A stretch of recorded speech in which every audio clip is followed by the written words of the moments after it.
Hey hunters! Welcome back to another awesome Hunter x Hunter fanfic. Like I mentioned in the community post, Saturdays and Sundays are for the shorter one-shot stories, around 40 to 60 chapters, to give us a chill break from the longer adventures.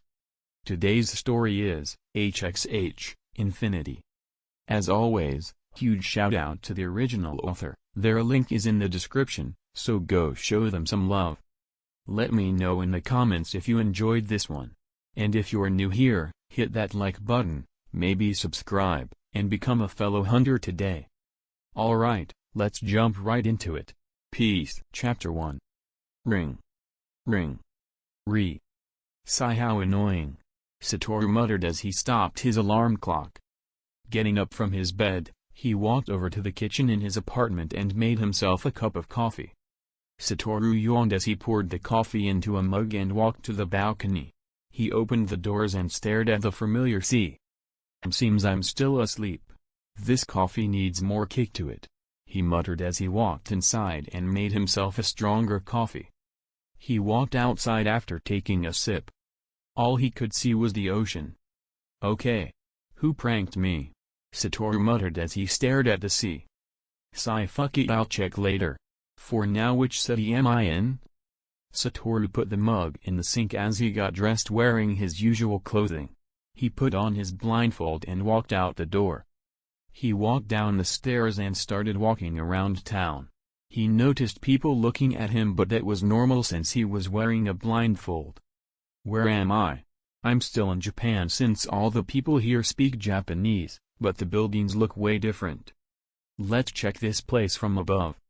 Satoru clasped his hands together as he teleported above the place he was before and looked at the island. I'm on an island, Satoru thought as his jaw dropped. How the fuck did those fuckers get me to a fucking island, made my apartment look the fucking same and not wake me up at all? Wait, who's that kid? Satoru thought as he looked at the kid sitting on a tree with a fishing pole. Let's go see what he's up to? I have time before I can go back.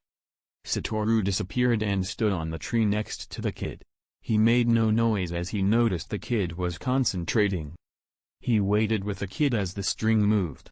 The kid had a smile on his face as he quickly grabbed the pole. Satoru looked at the kid and his mind broke. He didn't move as he aimlessly watched the kid bring out the giant fish from the lake. Yes, I did it.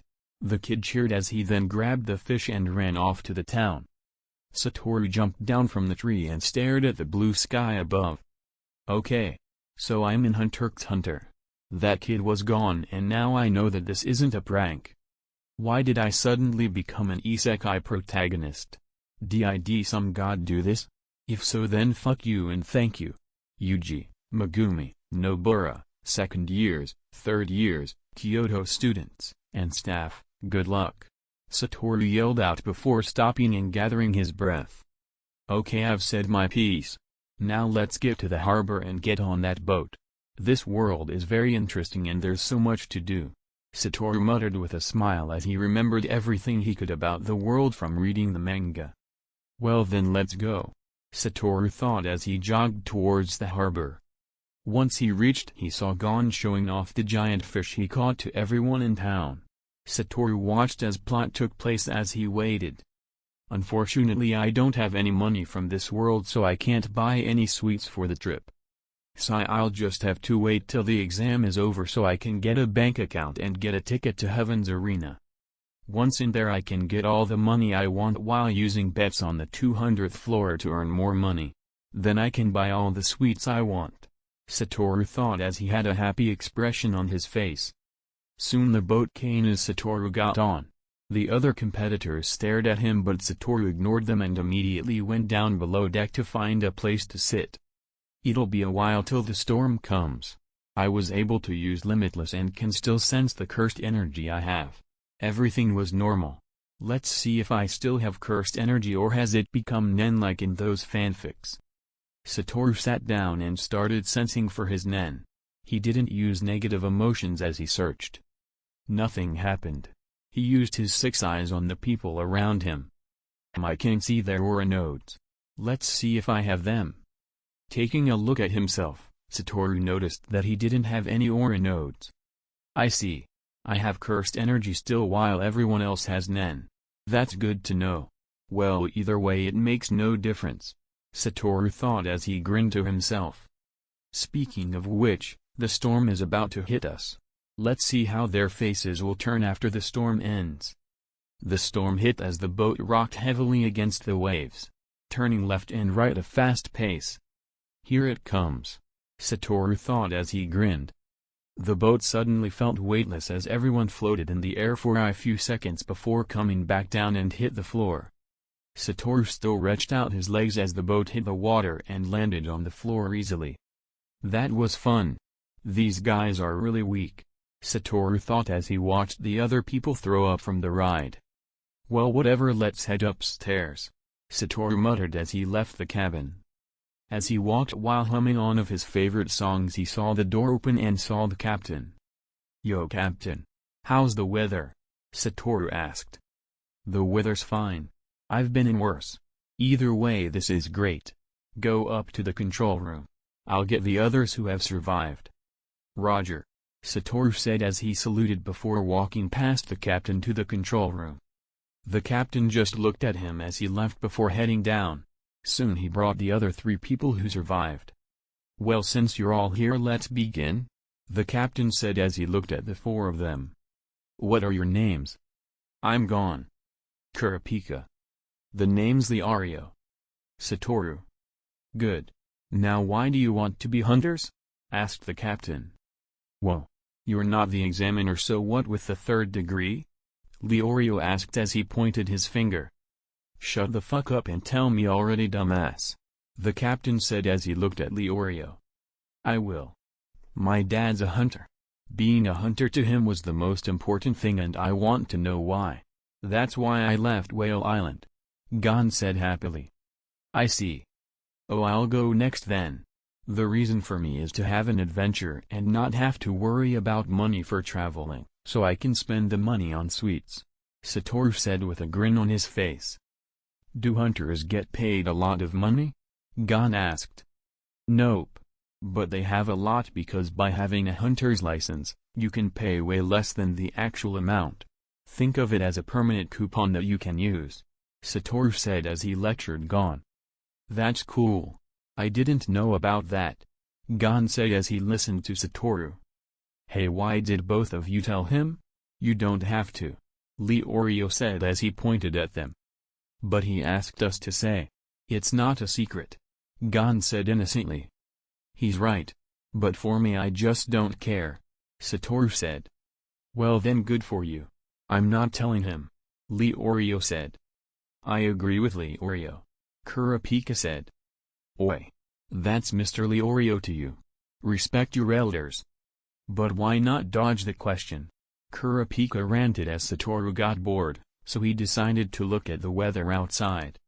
Damn, those waves are huge. I wonder what would it feel like to surf on them, Satoru thought as he imagined himself on those waves. That would be pretty fun. I said take it back. Satoru looked behind him as he saw Kurapika with a pissed-off face as Leorio was at the door. It's Mr. Leorio, Leorio said as he walked out the door. Kurapika then follows with the pissed-off face still on him. Hey, where are you two going? I'm not finished with you two yet, the captain said. Let them go, Satoru said casually. The others looked at him as it was the first time he spoke since his intro. They aren't in danger. A small fight like this will be over quite quickly. Anyway, who wants to go outside and watch? I bet neither wins and it will be a draw, Satoru said excitedly. Mr. Satoru. What's a bet? Gon asks casually. Eh? You don't know? Well, I guess we have to teach you. Let's go, I'll teach while we watch them fight. Okay. Captain, said the man at the steering wheel. All the people inside looked out the window to see a giant waterspout in front of them. Get the sails lowered now, the captain said. Yes, sir. Anything I can do to help? Gon asked. Yep. Just follow me. Satoru followed them outside and stood by the wall as he watched Kurapika and Leorio fight. Have to admit, Anime didn't do Kurapika justice. He looks more like a girl here. If I didn't know the series I would have that he was a pretty cute girl, Satoru thought. He watched as Gon jumped off the ship to catch that one sailor and Kurapika and Leorio grabbing him. I have already seen this, but Gon really has a few loose screws in his head. Satoru walked over to them and grabbed Leorio and Kurapika by their followed and pulled them up. He then put them on the deck as he knelt down. You're one crazy kid, you know that, Satoru said as he looked at Gon. Wait, why didn't you help? Leorio asked as he pointed at Satoru. Simple. I wanted to see what would happen. Hey guys. Is it me or is that waterspout getting closer? Said background character 5. Shit, it is, says Kurapika as he looked at the waterspout. Seems like my presence has caused a butterfly effect. Well, no matter, this isn't a threat to me at all, Satoru thought as he grinned.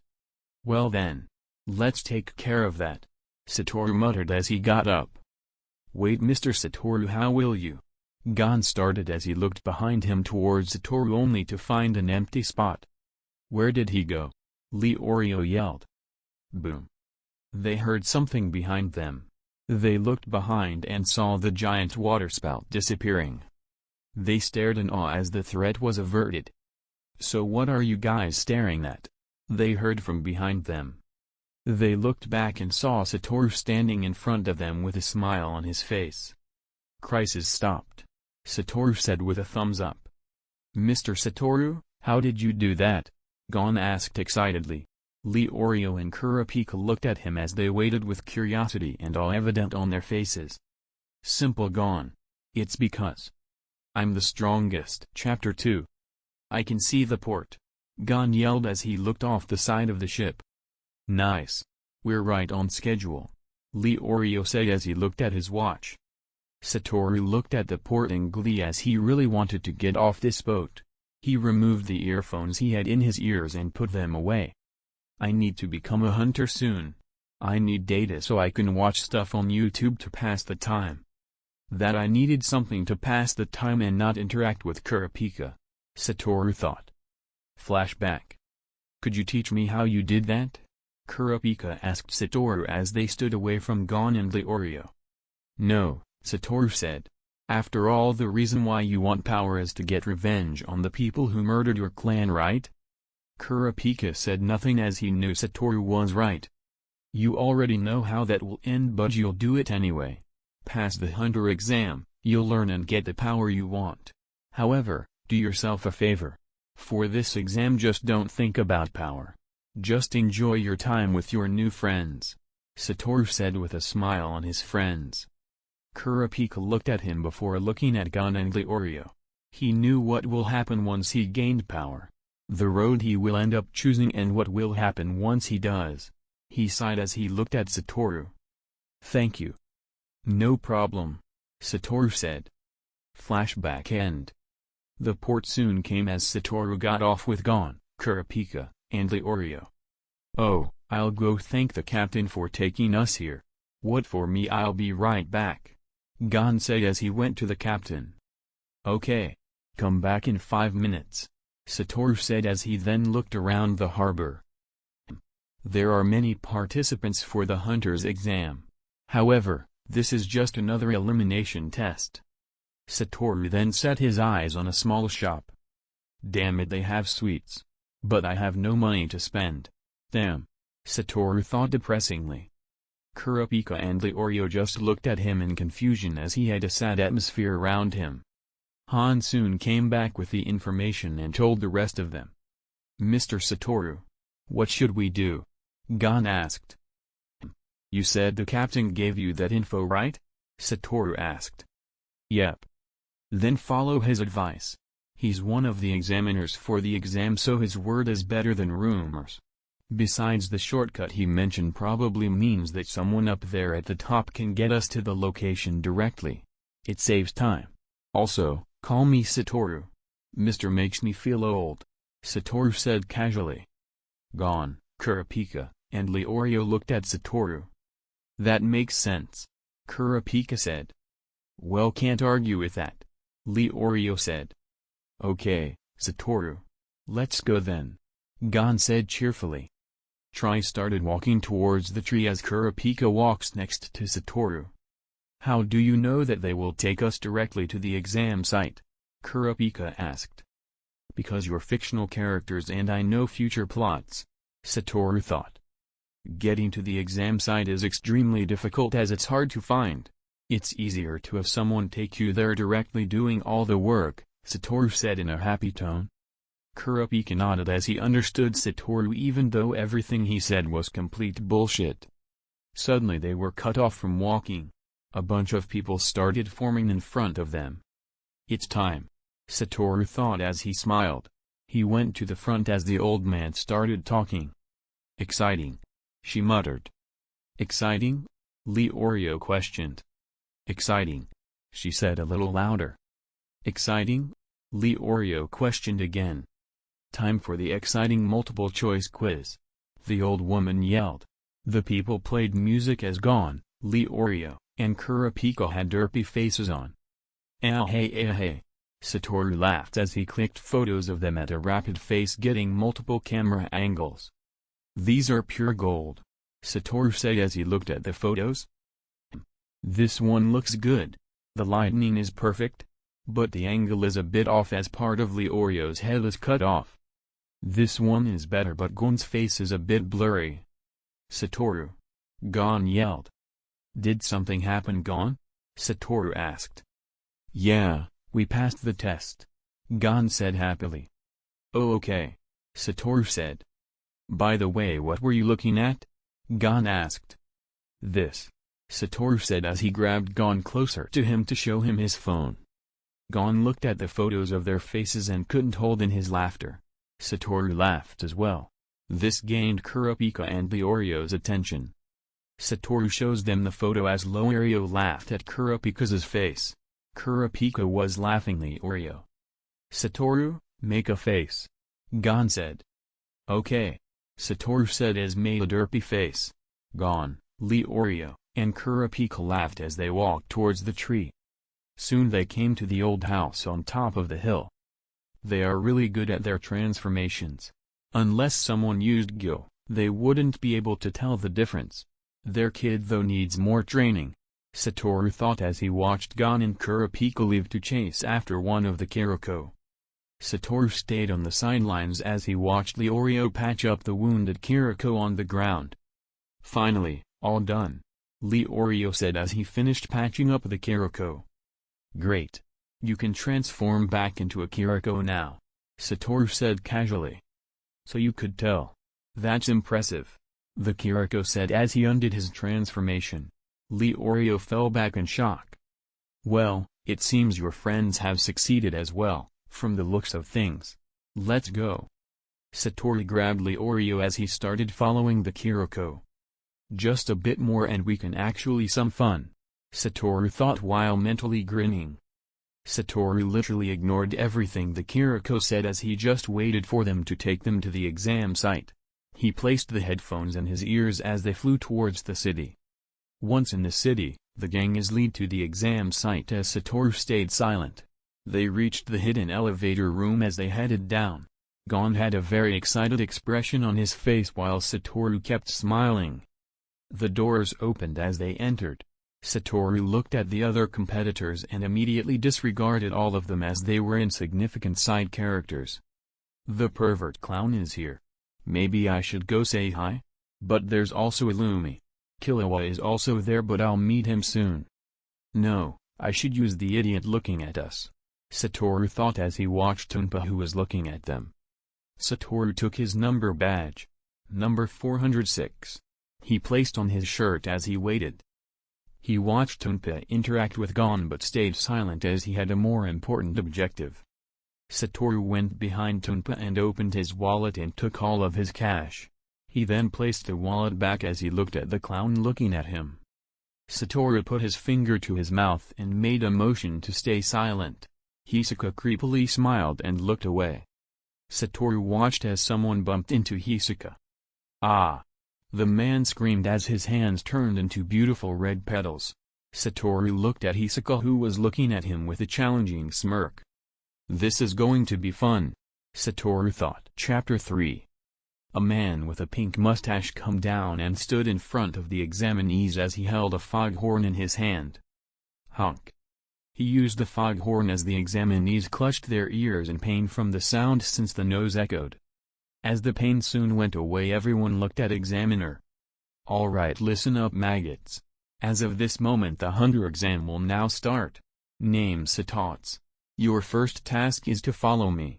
Also, if any of you ask any questions about the exam to me, you automatically fail. Got it? Good. Follow me maggots. Try to keep up. The door behind him opened as it revealed a large tunnel. Satots started moving as he went. The examinees soon followed. Some of them took their place at the front of the line to stay close to Satots while others trailed behind. During the run, a silver-haired boy, riding a skateboard, noticed a spiky black-haired kid wearing all green clothes that looked about his age. He looks fun to hang out with, Killua thought as he went towards Gon. Hey kid, what are you doing? Skateboards aren't allowed. Leorio yelled at Killua. Really? Killua asked with an innocent voice as if he didn't know. Yeah. Leorio said. No he didn't. Killua looked at Gon, who ran beside Killua. All he said was to follow him. Whose side are you and Gon? Leorio asked in frustration. How old are you? Killua asked. 12. Gon said. Same age as me. Name's Killua. Gon. The man with the suit is Leorio and the blonde-haired guy is Kurapika. Sup? Hello. Kurapika said. Killua then looked at Gon and did a trick with his skateboard. The skateboard flew into the air and came down as Killua caught it and held it under his arm. I think I'll run now, Killua said. His eyebrows wrinkled as he opened his eyes to see his skateboard missing. He turned his left to see who was riding his skateboard, as once he could hear the wheels making contact with the ground. Killua turned his face and stared at Satoru, whose face was very close to Killua's. Sup? Satoru said. Killua flinched as he resisted the urge to jump in fright. Nice skateboard you got, Satoru said as he ate some sweets. Killua gained tick marks on his head as he looked at Satoru. Gon, Kurapika and Leorio laughed as they watched. First off, get off my skateboard. Second, give me compensation for using it without permission, Killua said calmly to Satoru. I refuse, Satoru said seriously. Don't give me that. It's my skateboard. What would you do if it broke? Killua asked. Chuck into a fireplace in winter to keep warm, Satoru said bluntly. Killua took deep breaths as Gon just let go and started laughing like crazy. Leorio just focused on running since his lungs already hurt. Kurapika was covering his mouth to not laugh any louder. Satoru, when did you get those sweets? Gon asked as the laughter died down. Oh this.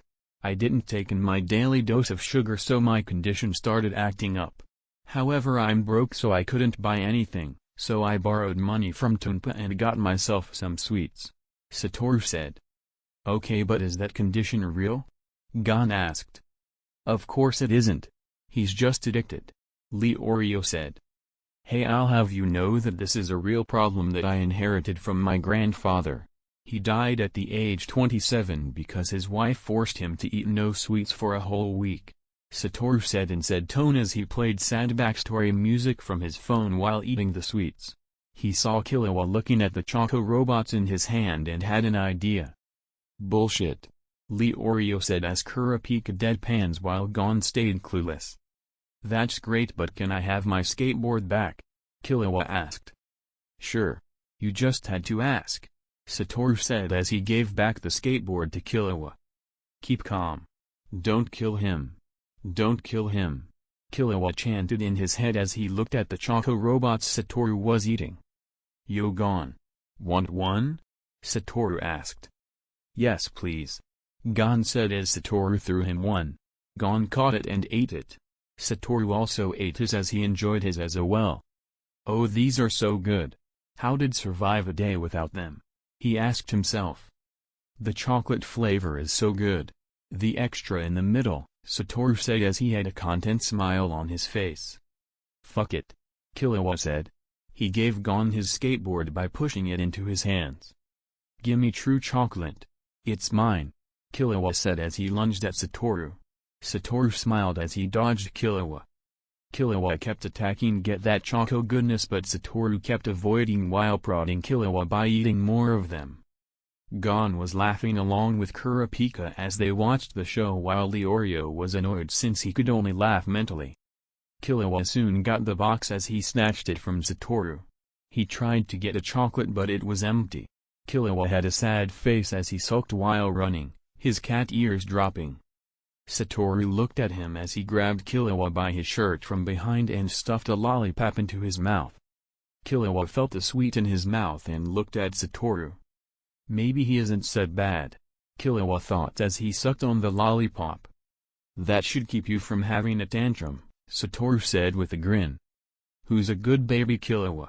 Satoru asked as Gon took pictures with Satoru's phone while Kurapika just stopped trying and kept laughing. I stand corrected. I'ma kill him, Killua thought while giving a murderous glare towards Satoru. Alright maggots. The finish line is almost here. For those of you who have made it, try to keep up, Satoru said before speeding up the stairs as he laughed at the words from the examinees. Well, we are almost there, Satoru said casually as he ran next to Gon and Killua, who talked with Satoru about sweets which they bonded over pretty quickly. Kurapika and Leorio were ahead of them as Leorio had the will to go on. Let's have a race, Gon said happily. Okay. Whoever loses has to buy the winner's dinner, Killua said. Satoru, can you give the countdown? Gon asked. Sure. But let's get closer first. You will start from where Leorio and Kurapika are, Satoru said. Killua and Gon nodded as all three of them ran towards them. Hey Leorio. Hang in there, Gon said cheerfully. See you later, old man, Killua said. I'm not an old man. I'm a teenager just like you, Leorio yelled. Crack. Glass shattered behind them as Killua, him and Kurapika had shocked faces. Goddammit. And here I thought I would at least be the second oldest, Satoru said dejectedly. Eh? How old are you then? Killua asked. 28. Bullshit, Leorio said in denial as Gon, Killua and Kurapika were shocked that Satoru was that old. I thought he was at least 20, they thought. Well, either way, you two, it's time to race. Get ready. On 3. 3, Satoru said. Killua then rushed ahead as Gon was left behind. Hey, that's cheating, Gon said as he ran after Killua pushing himself. Killua kept running. Gon caught up as they passed Satoru. I won, Killua said. No, I did, even though you cheated, Gon said. When did I cheat? Satoru said on 3 and said 3. The race started when he said 3, so I ran and crossed the line before you. I win and you owe me dinner, Killua said in matter-of-fact way. Nope, you both lost, Satoru said right in front of their faces. Gah. Gon and Killua jumped back in fright as they didn't see Satoru standing there. After all, I was first meaning you to have to pay for my dinner, and since I'm broke, I hope you have enough in your wallet for your own food, Satoru said happily. Bullshit. This was between me and Gon, Killua said. Yeah. You are the referee, Gon said. When did you say that? Satoru asked as he brought out his phone and replayed the conversation. You never said I was the referee so I could participate, and since I won you have to pay for my dinner, Satoru said. Killua and Gon just deadpan at him for his shamelessness. Chapter 4. Alright maggots. That ends the first part of Phase 1. Congrats, you survived, Satoru said as the doors to the stairs closed behind the examinees. Now then, time for Part 2. The Milsea Wetlands. They contain magical beasts that prey on humans. So please make sure to not disappoint. I made a bet with the other examiners that at least 60% of will die. Anyway, the same rule applies, you have to follow me, Satoru said. Hold it. They heard from their right. They see a person dragging a monkey next to him. I'm the real examiner. That examiner is nothing but this monkey which can disguise itself as a human, he said. As he spoke, some of the examinees were confused while others were bored. Satoru was one of them, as he was leaning on the wall, taking a small nap.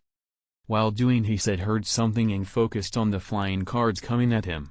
He looked at them and caught them, looking at Hisoka, who threw the cards. The cards themselves were covered by Hisoka's nen. Satoru covers his hands and cursed energy to counter and not take damage. Hisoka smiled creepily as he looked towards Satotsu, who also caught the cards, while the fake examiner was revealed to be a monkey as well. That proves it. The real examiner is you, Hisoka said as he pointed at Satotsu. Great job. You managed to shut the fools up. However, throw those cards at me again and I will make you watch them burn, Satotsu said. Hisoka said nothing as he turned to give a glance at Satoru, who threw the cards back. Yo Hisoka. Hisoka caught them and put them away. Now then, part 2 will start now. Follow me, maggots, Satotsu said as he then started running into the fog.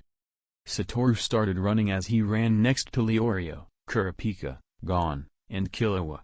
As they ran into the swamp, the fog started getting denser and denser. Satoru, however, was unaffected by the fog. Six eyes were up as he could see all the other examinees' positions as well as the examiner, unhindered by the dense fog.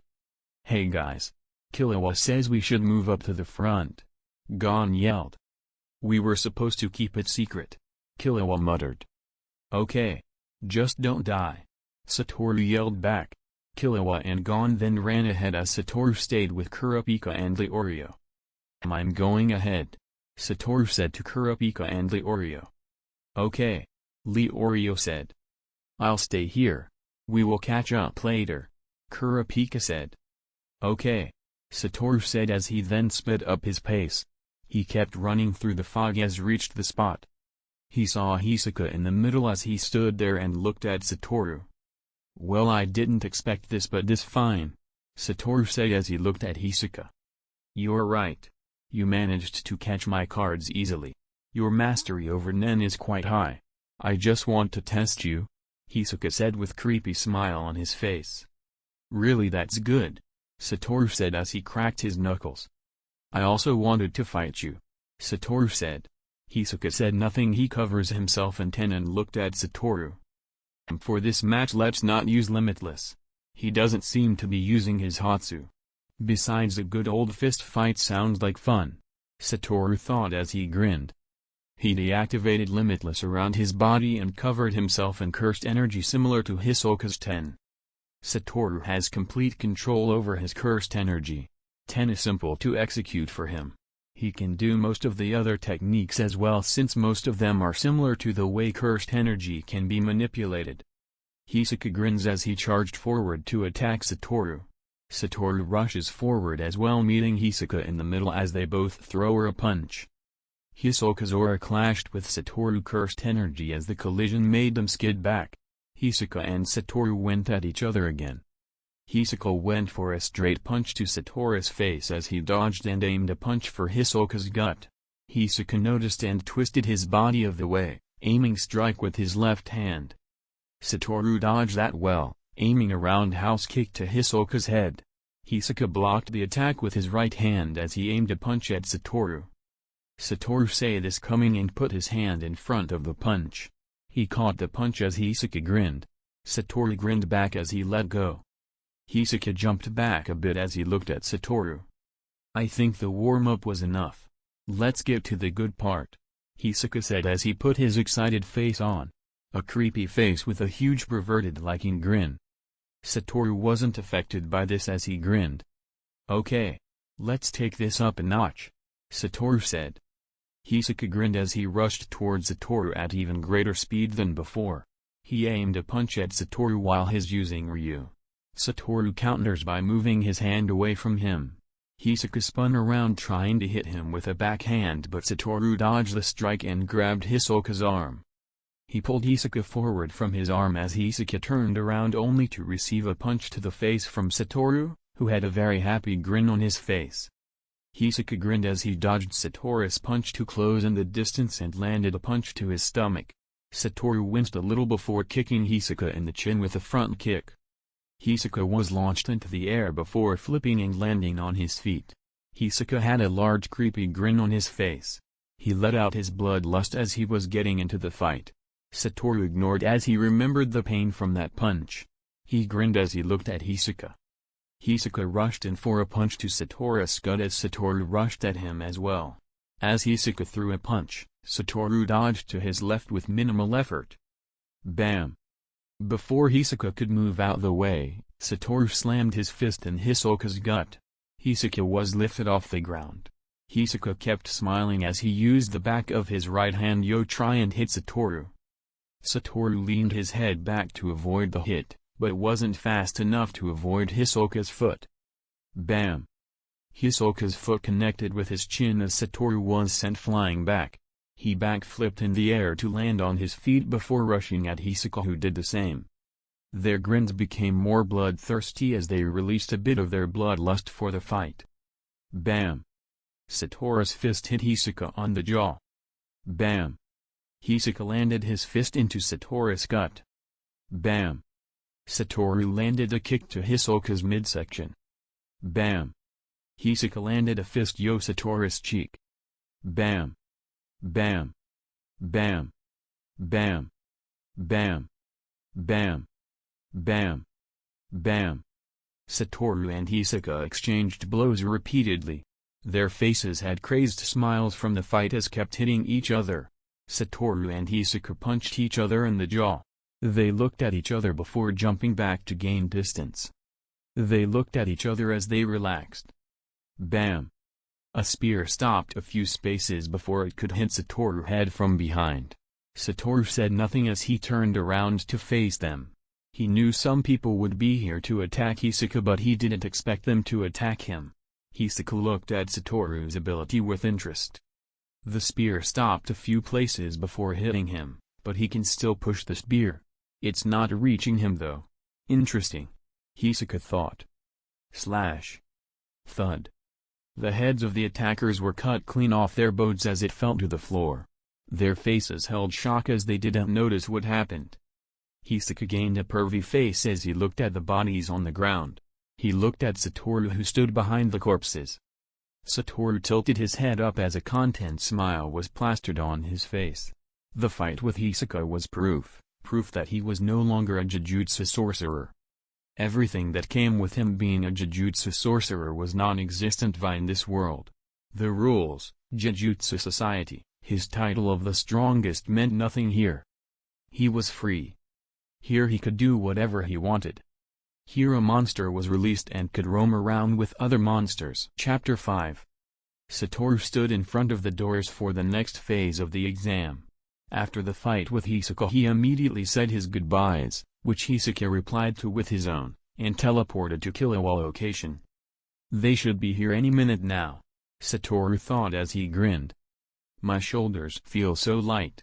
Now that I don't have to worry about the strongest sorcerer bullcrap, I can actually have some fun without being held back, Satoru thought as he looked at Leorio being unconscious as he is later on a tree by Hisaka. Satoru grins as he heads over there after Hisaka leaves. Well, he made it, Killua states. Yeah. Gon said. That's true, Satoru said as Killua and Gon look at him. Satoru. When you get here? Gon asked. I arrived here with Killua. Anyway, Leorio got beat up badly, Satoru said as he looked at Leorio's beaten face. Yeah. Gon said. He looks even uglier than usual, Killua states. Yep. Tags why we should hide his beaten up face, by covering it up, Satoru said as he brought out a makeup kit. Killua and Gon look at the kit, then back at Leorio's face. They smile and nod at Satoru, who smiles. A few minutes later, Leorio woke up as he got up from the tree. He heard giggling and looked to the left to see Killua and Gon holding in their laughter. Oi, what's so funny? Leorio asked. Nothing, I was just telling Gon a joke, Killua said as he tried to hold in his laughter from looking at Leorio's face. Gon was trying as well but had to turn his face to the left to avoid seeing Leorio's face. Oh okay, Leorio said as Killua tried to hold in his laughter as he turned his head away from Leorio. Oi, why can't you look at me and laugh? Kurapika is something on my face. Leorio asked as he saw Kurapika coming up to them. Kurapika looked at Leorio's face and immediately covered his mouth as he tried to hold in his laughter. Nope. Nothing's on your face, Kurapika said as he got the words out. You lie, Leorio said. Satoru then showed up as he gave Leorio a mirror. Check with this, Satoru said as he distanced himself, before rapidly clicking photos. Leorio looked into the mirror and was greeted with a clown face. Gaha! Leorio screamed as he looked at his clown face. He then rushed to his briefcase and grabbed a ton of wipes and immediately started to remove the makeup. Satoru, Killua, gone, and Kurapika laughed hard as they looked at the photos Satoru took of Leorio. Stop laughing. It wasn't funny, Leorio yelled. But it helped, after all, it hid the big bruise on your face, Gon said innocently while trying not to laugh more. That doesn't make it better, Leorio yelled as he pointed at Gon. Creak. The participants watched as the doors opened. They looked inside to see a bunch of cooking stations lined up. Will all the participants who didn't die please enter? We're burning daylight. The participants walked in as they looked at the examiner who sat in front of them. There were one girl and one boy. Alright, my name is Menki, and welcome to the second phase. And my name is Buara, said the man who sat behind her and was larger than the chair she sat on. Now then, the challenge for this phase is cooking, Menki said as she got up and stood in front of the participants. Wait, cooking? That's what this phase is about. The participants talked to each other in confusion as they didn't expect this. Satoru however had an excited expression as he waited. Yes. I haven't had much to eat, plus I learned how to cook just to show my students that I could for their surprised faces. It was worth it. I'm so going to enjoy this phase, Satoru thought. Alright. You are to bring back a pig that lives in the wetlands and make a dish. If it's good, you pass. If it's bad, you fail. With that said, get your asses to work, Menki said. Satoru didn't stay any longer as he immediately left to get a fucking pig. Finding one, he smacked it on the forehead as it died. Teleporting back with his pig, he then checked all the drawers and other places to find vegetables, spices, and other stuff. My first decent meal in this world, and I get to eat a pig that's bigger than any pig I have ever seen. Should taste great. And done, Satoru said as he looked at his pork. Time to eat, Satoru said as he started chewing on the pork. This tastes good, Satoru thought as he continued to eat. Meanwhile, all of you are boring. Every single one of you fucking grilled it and didn't even season it. Salt fucking exists, people, but none of you used it, Menki yelled as she failed pretty much everyone. Everyone was understandably angry. Hisako however was currently letting out bloodlust while imagining Menchi's painful death. Boom. That's unfortunate though. We can't have everyone fail, no, can we? Everyone looked to see an old man in the center of a crater. Well, now we can't because you're here, old man, Menki muttered. I know. Being chairman is both a curse and a fucking gift. No, then you're going to give to make another phase as they all get a do-over, Netero said. Fine, Menki said. All of you, getting the blimp. I'll explain when we get there. Alright, we are here, Menki said as she stood in front of everyone with a cliff right behind her. Okay, so all you have to do is grab one egg that is dangling from the webs below. To start, I'll show you, then it's your turn. Time skip of Menki showing everyone how to do it. And that how you do it. Now it's your turn. Please fucking die. After that everyone else, except the ones who decided to be pussies and not jump, jumped off the side and grabbed onto the web. And now, Gon said as everyone let go after that one guy become useful cannon fodder. Satoru grabbed 2 eggs as the wind blew everyone upwards. The eggs were then boiled as Satoru bit into one of them. Oh, this is good. Now if only I could make an omelet out of this, Satoru thought. Well, it looks like some passed. Congrats, we will now move on to the next phase. Get your asses on the ship so we can leave. The sooner we get there, the sooner I get some sort of entertainment, Netero said. All the participants who passed walked onto the blimp as it flew away. Chapter 6. Get out of my kitchen and don't come back, ungrateful brats, said the chef as he kicked out Killua and Gon. Tch, annoying geezer. Just wanted some food, Killua said, annoyed as he walked away. Gon was upset as he didn't get any food. They walked over to the window and stared outside. They looked in awe at the pretty lights that were there. That's a cool view, Gon said in excitement. Yeah. You haven't seen anything like this before, Killua said towards Gon. Not really, Gon said. Why is that? Satoru said as he walked towards them. Oh, Satoru. Where were you? Gon asked. Borrowing food from the kitchen, Satoru said as he handed over some sweets to Gon and Killua. Yes, Choco Robots. Thanks, Paintbrush Head, Killua said happily. Oi, Satoru said, annoyed before eating his sweets. Anyway, Gon, what were you saying? Killua asked. Oh yeah, I haven't seen stuff like this before. I mostly lived on Whale Island my whole life after my dad left me there and decided to be a hunter. So I decided to be a hunter to find him and see why he would choose to be a hunter over raising me, Gon said. Understandable.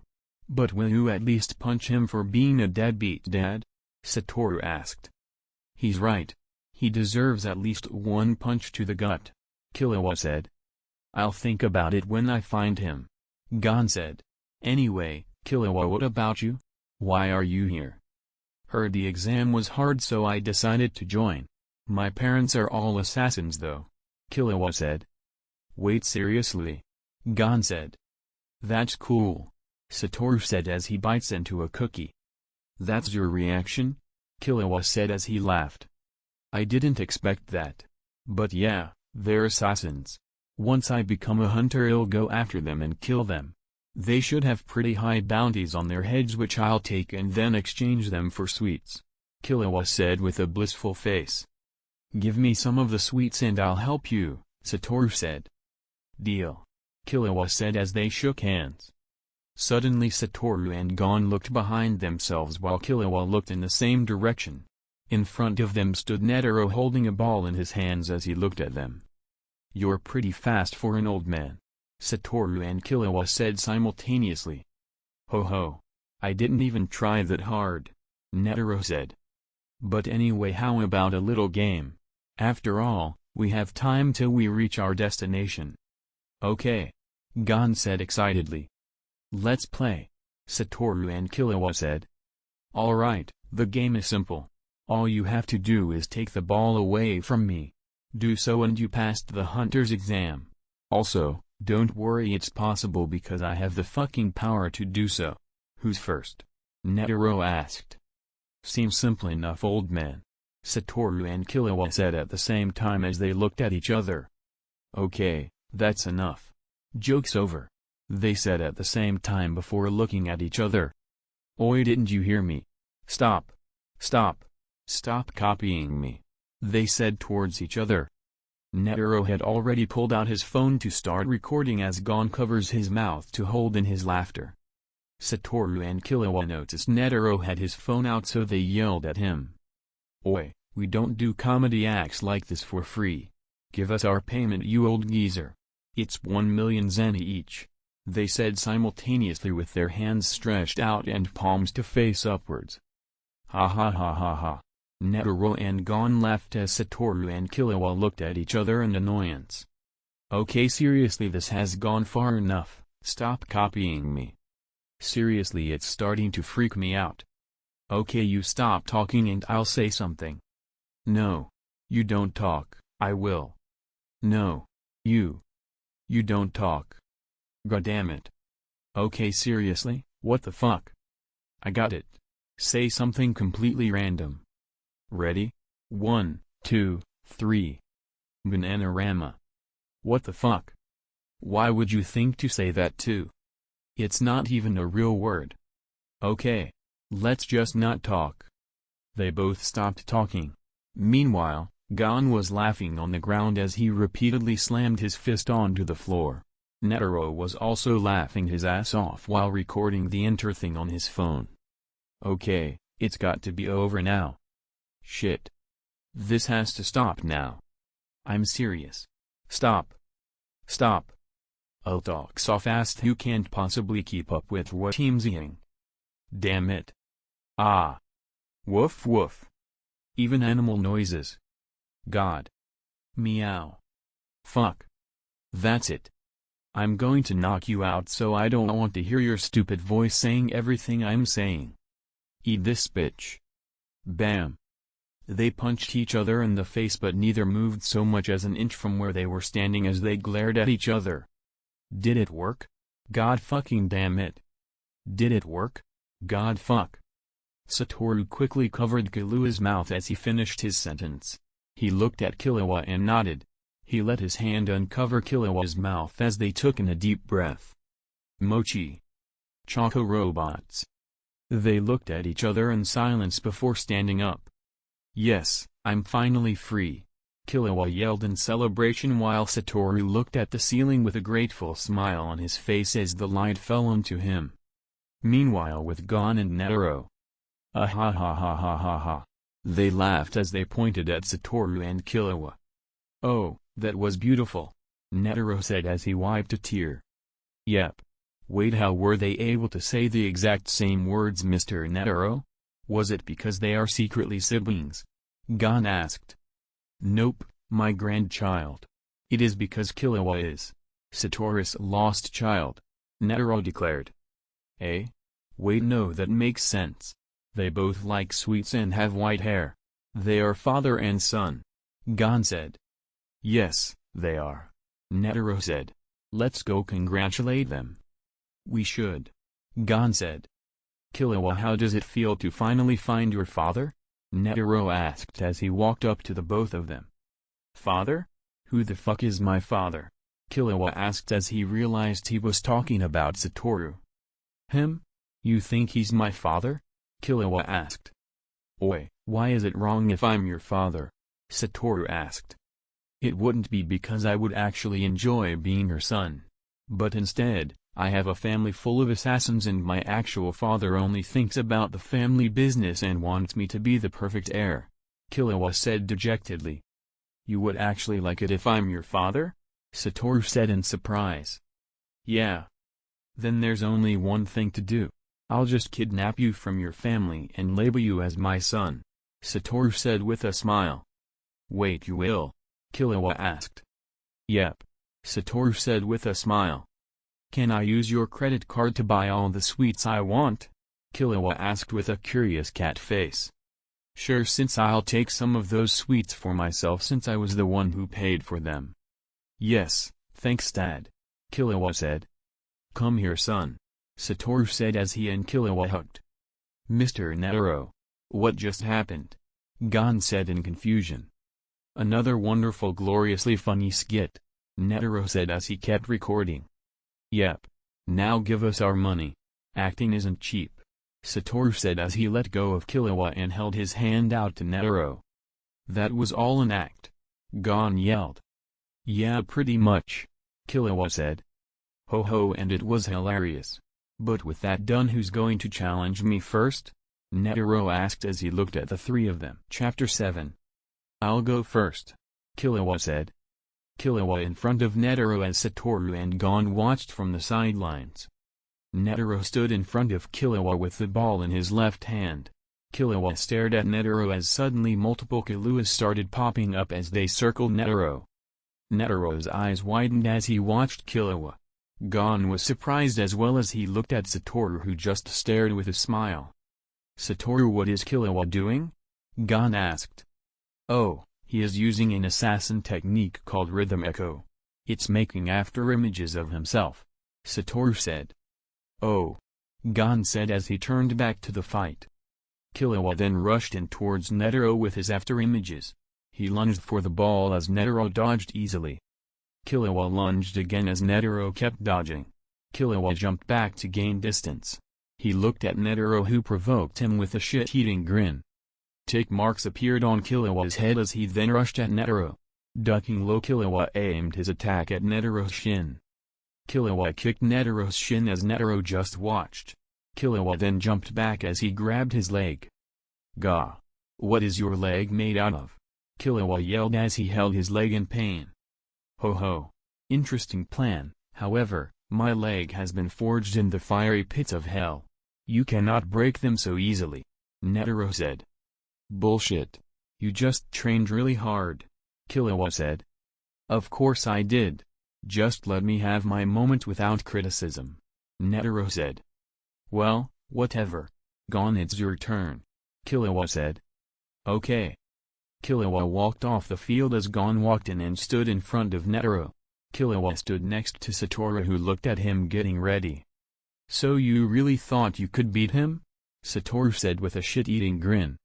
Killua got annoyed as he looked away. Don't think I didn't see you. Walking in all cool, using a really hard technique and then aiming for his leg to win, Satoru said as he poked Killua's cheek. Get off, Killua said as he removed Satoru's hand and walked out the room. Satoru. Will Killua be fine? Gon asked. He'll be fine. He was just overconfident. Anyway, it's your turn, Gon. Good luck, Satoru said as he started cheering from the sidelines. Gon smiled as he looked at Netero with a determined face. Netero stood ready as Gon rushed at him from the front. Netero stood there as he watched Gon come at him. Gon suddenly jumped upwards as Netero's eyes widened in surprise at the height gained. Bam! Until Gon hit his head on the ceiling and fell down clutching his head. Satoru laughed in the background as he looked at the old man's face. Damn, I jumped too high. I really need to slow down, Gon said as he stood in front of Netero. Here I come, Mr. Netero. Ha, ha, ha. I can still go on, Gon said as he laid on the floor. A pool of sweat formed under him. Ho ho. Are you sure about that? Netero asked. Yep, Gon said as he tried to get up but ultimately fell to the floor in exhaustion. Gon, it's better if you go to sleep. Well, be at the next phase soon. Just get some sleep. You can challenge him after you train for a while, Satoru said. Okay, Gon said as he fell asleep. Satoru smiled as he carried Gon to the edge and let him sleep. Well, it seems you are the past person. I don't need this ball anymore, Netero said as he threw the ball away. Yep. I'm pretty excited, old man. Nor disappoint me, Satoru said with a grin as he stopped using cursed energy. That's my line, Netero said as he got into a fighting stance. Satoru and Netero rushed at each other. They meet in the middle as they threw out a punch. Their fists clashed before being blasted back. Satoru didn't stop as he quickly aimed a kick at Netero's face. Netero caught the kick with his hand and threw Satoru away. Satoru flipped in the air and landed on his feet as Netero appeared in front of him. Netero's fist came from below as it went towards Satoru's chin. Satoru bent backward as his fist went past his face. Netero quickly pulled back to attack once again, but Satoru noticed as he quickly stabilized himself and aimed a front kick towards Netero's chin. Netero noticed as he stopped and jumped back, avoiding the hit. Satoru got up as did Netero. Satoru had a giant grin on his face while Netero's eyes shined. Satoru quickly rushed at Netero, appearing in front of him. Netero put his guard up as he waited for Satoru to make a move. Satoru aimed a punch at Netero's face. Netero saw this coming and stopped the punch with his palm. Satoru didn't stop as he quickly retracted his fist and crouched down. He then sprung forward with a vicious kick to Netero's chin. Bam! The kick blew past Netero's guard as Netero was flung into the air from the force of the kick. Satoru noticed and went in for another hit. Bam! Satoru skidded back as Netero aimed a kick to his chin which he blocked with his arm. Netero landed on the ground, tensed his muscles as he rushed towards Satoru. He appeared in front of him and sent a fist towards Satoru. Satoru quickly deflected the attack as Netero went in to grab Satoru. Satoru deflected that as well. Bam! Netero landed a kick to his gut. Satoru hunched over in pain as Netero aimed a punch to his face. Satoru noticed and quickly redirected the punch and spun around, aiming his knee towards Netero's head. Netero blocked it with his palm. Satoru removed his knee and quickly jumped back to gain distance. Satoru grinned widely at Netero and Netero grinned back. "Oh, this is fun. How are you doing over there? This old man didn't kick you too hard, did he?" "Nope. I'm fine, old man. I'm just excited. Had a small fight with a clown and finally learned something important. Now I'm enjoying my life right now. I want to take things up a notch." "Ho ho. Well, that's fine. I was thinking the same." Netero coded himself in 10 using his aura as Satoru used 10 using cursed energy. Staring at each other with excited expressions, Satoru quickly rushed at Netero with his fist coated with cursed energy mimicking Ko. Acting quickly, Netero used Ko as well with his hand to stop the punch. He then punched at Satoru with his other hand covered in Ko. Satoru quickly dodged and manipulated his cursed energy in the form of Ryu. He coated his fist in cursed energy and aimed it at Netero's face. Netero dodged by tilting his head to the left and countering with a punch to the gut using Ryu. Satoru pushed the fist out of the way as he moved to the left and lifted his leg with his knee aimed at Netero's gut. Netero brought his hand and blocked the attack. He swiped his hand, attempting to backhand Satoru, aiming for his chin. Satoru leaned back and aimed a kick at Netero's head. Netero blocked it and countered with a punch to the gut. Satoru and Netero exchanged blow after blow while using cursed energy and aura respectively, while having battle-maniac grins on their faces. They continued exchanging blows as bruises started to form on their bodies and ill thing. Attention everyone.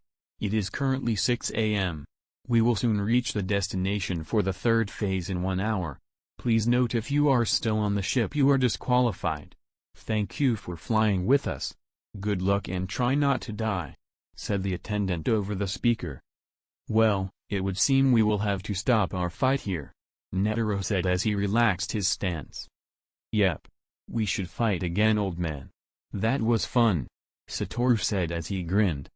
"Ho ho, I couldn't agree more. However, then we will use our HxH. That will make things interesting." "True. Well, old man, I'll take the kid and go get ready. See you later," Satoru said as he grabbed Gon and left the room. "Well, then I think it's best if we increase the difficulty for him.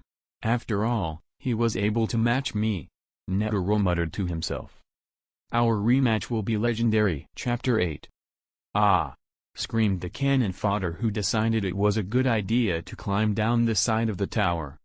"Well, at least we know that climbing down the side is the wrong choice," Killua said as he watched. "Yep." Gon agreed. "He did his job splendidly," Kurapika said as he nodded his head in satisfaction. "So how are we supposed to get down?" Leorio asked as he looked around. "Don't know. Paintbrush Head, do you know?" Killua asked as he looked around. "And he's not here. Why isn't he here?" Killua asked in annoyance. "Guess he found the trick," Gon said happily. True. But what is it?" Kurapika thought as he looked around. "Fuck yeah!" Satoru yelled. As soon as he stepped on a tile, he fell through and right on top of a waterside. Grinning, he sat and enjoyed the ride. "Shit!" Satoru yelled as he fell off the end. Boom! Falling from a high height, Satoru cannonballed into the large pool of water below. Coming to the surface, he imitated being Jesus and stood on top of the water. "God, that was fun," Satoru muttered with a grin.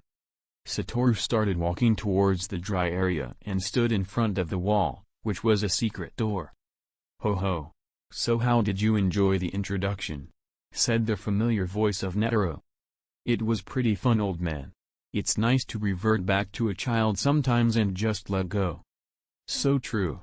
Anyway, in front of you should be a watch." "Yep. Got it," Satoru said as he put it on. "The watch tells you how much time you have left to complete the phase. Your goal is get through all the challenges. That's all. Have fun with that," Netero said. "Oh, I will. Just make it interesting," Satoru yelled. The secret door opened as Satoru walked in with a grin on his face. "Was that really necessary, Chairman?" asked one of the employees. Pretty much yes. Anyway, what does he have to do first? Netero asked. He has to face off against a criminal. Can he use Nen? Nope. After this though he will get Nen opponents. Alright. Also for his last challenge. Thud. Satoru dropped his opponent's head to the ground as he looked at the now open door. Well, this was just the first trial. The next few should be more interesting, Satoru thought as he walked through the door. He walked into a room where he saw someone in front of him. So you are my opponent. Well, will be fun. If I win I get 30 years off my sentence. Let's finish this fast, said his opponent. He then raised his arms to the side. Come. Show me what you got. Unless you're too scared, he said with a provoking smile. Satoru said nothing as he reached into his pocket and whipped it at his opponent. Whoosh. His opponent couldn't move as something hit him on the side of the head. Boom. His head flew back as blood started pouring out of it. Gah. He thought as he fell to the floor and rolled backwards. Blood kept pouring out but he was still able to move. With a smile on his face he quickly got up as his smile became similar to a psycho's.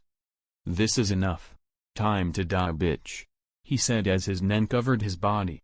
His body became covered in a golden light as his hair became a gold color.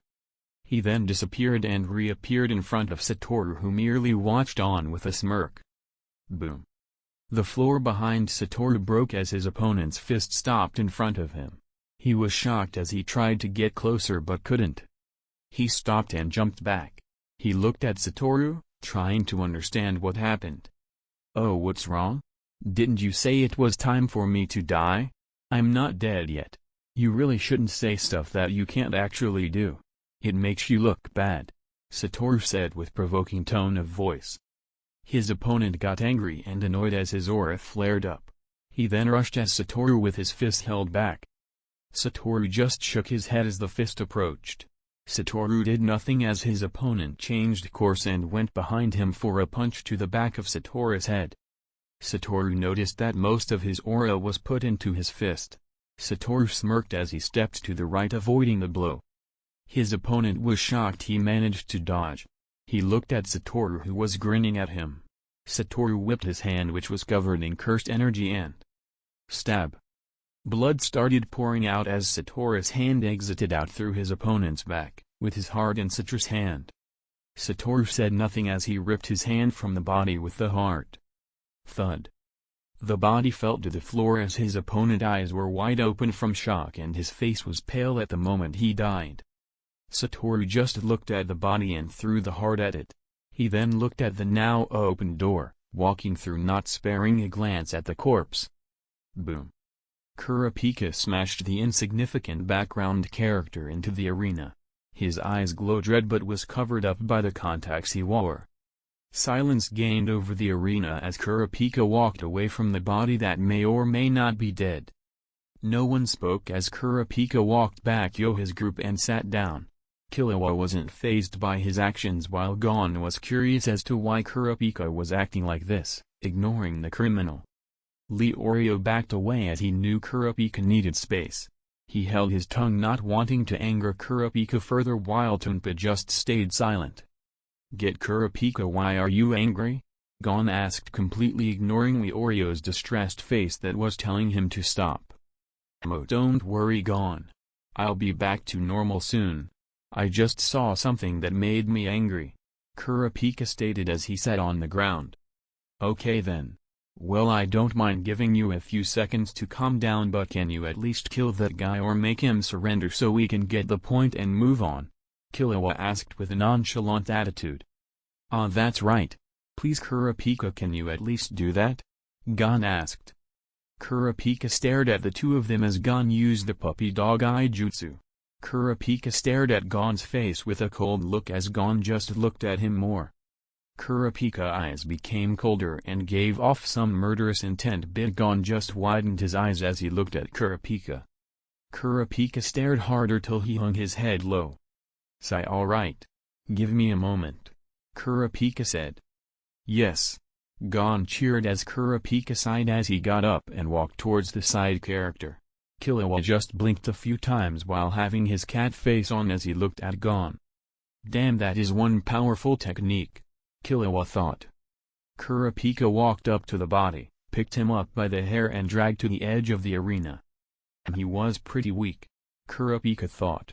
Once the anger was flushed out of his veins he could think clearly again. Beating him was easy. That spider tattoo was just a scare tactic, Kurapika thought. He then thought about the incident on the boat when Satoru stopped that giant waterspout. He is way weaker. The Phantom Troop must be somewhere around Satoru's level but just a bit lower. Satoru said I'll get what I need to get my revenge when I pass the hunter's exam. But until then I'll just enjoy my time with them. Kurapika thought as he glanced at his friends. He reached the edge of the arena with the side character and tensed his arm.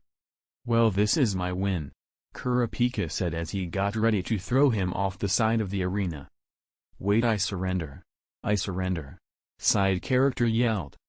I'm okay, Kurapika said as he dropped him and walked back to his friends. Yes, another point, Gon yelled. Kurapika, you're not mad anymore? Gon asked. Not really. I'm calm now, Kurapika said with a small smile on his face. That's good.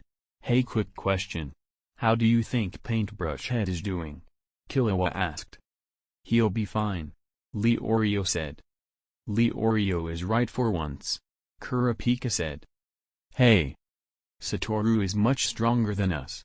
He'll pass, Kurapika said. I see. But why do you think so? Killua asked as he noticed that they had the utmost confidence in Satoru. Oh, that. When we came here, our first test was by boat and a big waterspout was going to hit the ship but Satoru stopped it, Gon said happily. I'm sorry, what? He stopped it, Killua repeated. Yep. He disappeared and the waterspout was gone. It was so cool. I just don't know how he did that, Gon said. What the fuck? Stopping a waterspout? That shouldn't be possible, but they aren't saying it isn't true, Killua thought as he looked at Leorio and Kurapika. Just how strong is he? Killua thought. Could someone be talking about me? Satoru muttered. Thud. Well, whatever, it seems I'm done, Satoru said to himself as he walked towards the open door, walking past the 40+ corpses. Chapter 9. Netero stood in front of the camera that showed Satoru walking away from the corpses. On his face was a battle-crazy grin as he imagined his fight with Satoru while analyzing Satoru's ability. He was able to stop attacks from reaching him. No, stopping isn't the right explanation. That side character managed to push his fist to try and reach his face but it still couldn't. It's possible that everything that approaches ends up slowing down instead. The more you try to reach him the slower and harder it gets. However, I doubt that is the end. There must be more to his ability. Seems the only way to find out is to force him to use it. After this, I should train and give him my contact info.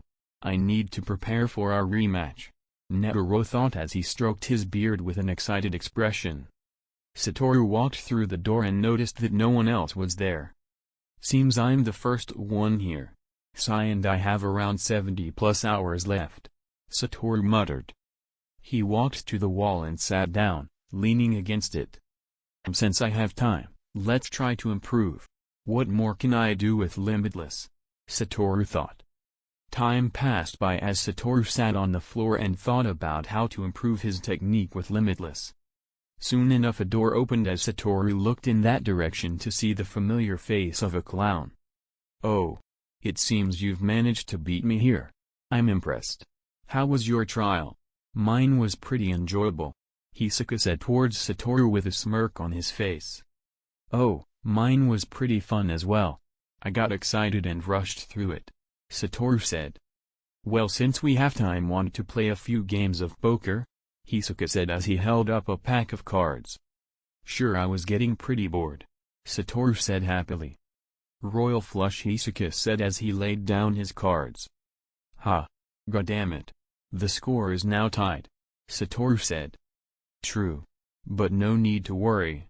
We will have another player in a few moments. Yep. 3, 2, 1.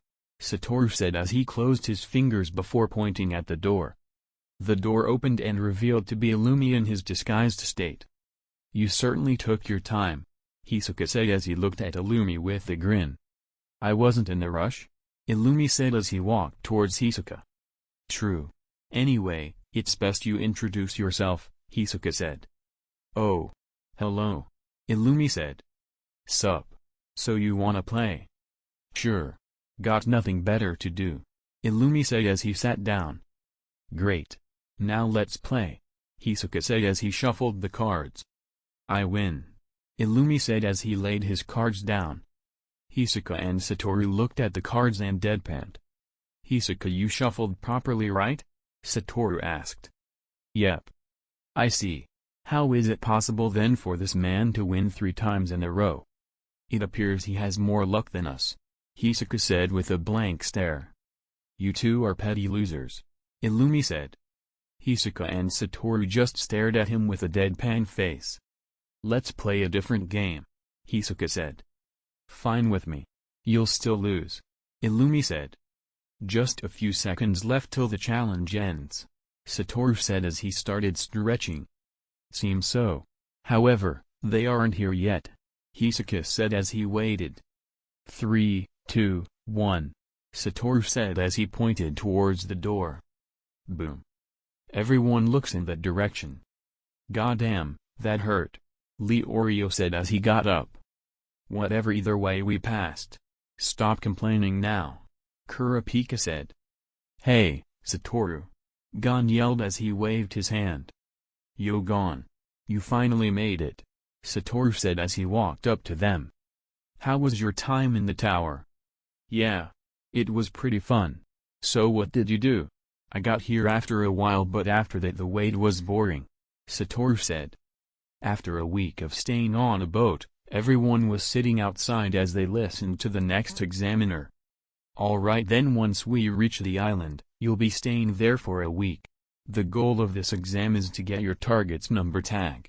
Your target number tag is worth 3 points. Any other tag is worth 1 point and your own tag is worth 3 points. You need 6 points in order to pass. You'll each come up here and reach inside to get the number. Once you do, you may take off your tags and hide them. Also, the way you'll leave the island is based on who was the fastest to the slowest. After the first person leaves, the next person will leave after waiting 5 minutes. That's all. Now then, to choose your target. All of them walked up to the box to get their number.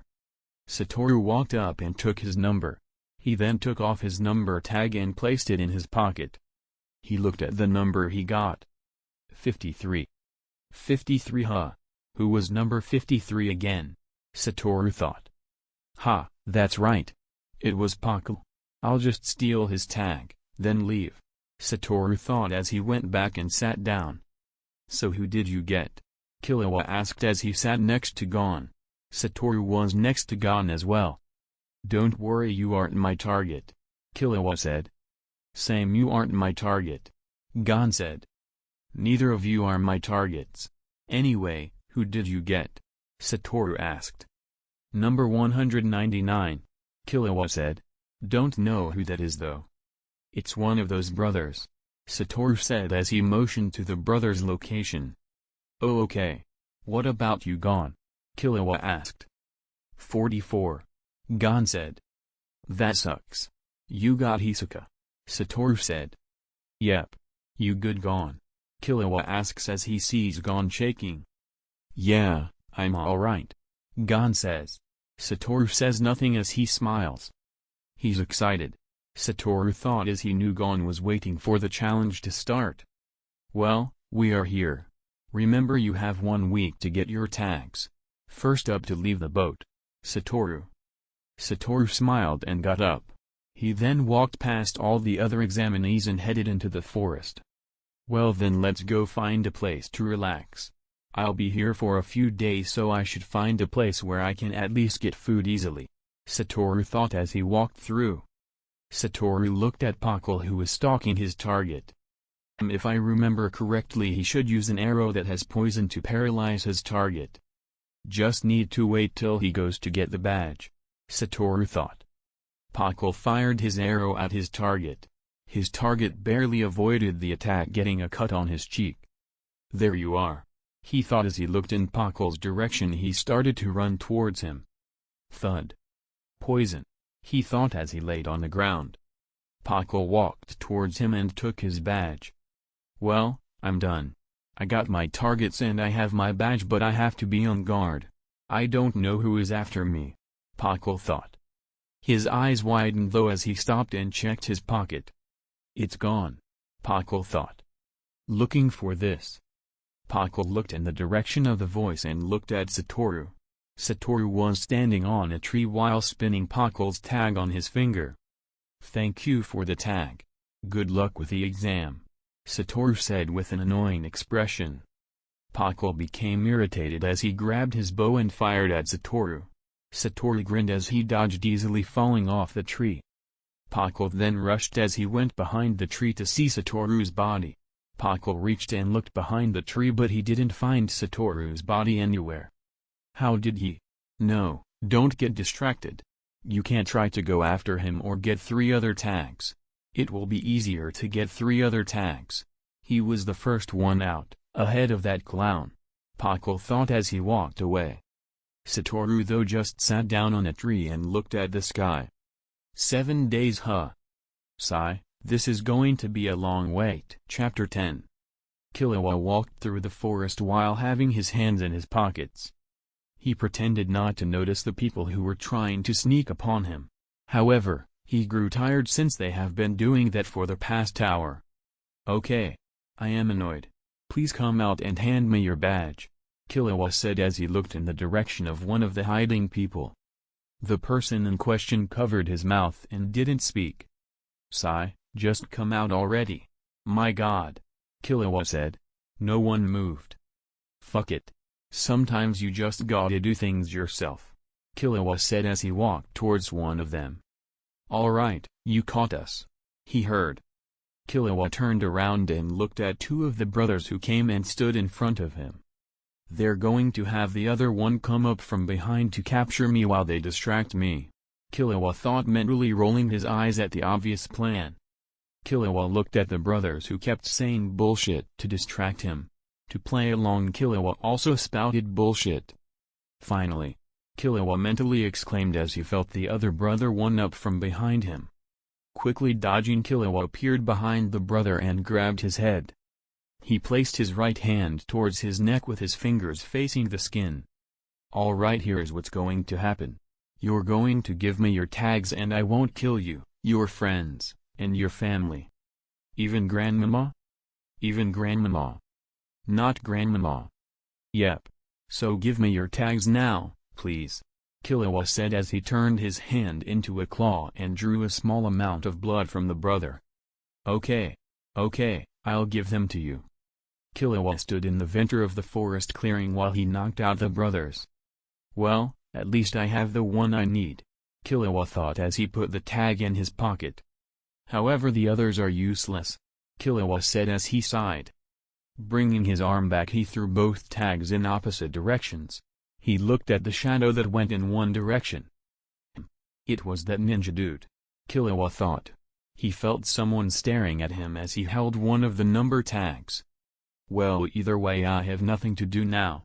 Guess I'll just try to find Gon or the others. What's Satoru doing right now? Killua thought. I win. The score is now even, Satoru exclaimed. Seems so, Hisaka said as he grabbed the cards. Got any other games? We still have 4 more days to go and starting to get bored, Illumi said. Let's play blackjack, Hisaka suggested.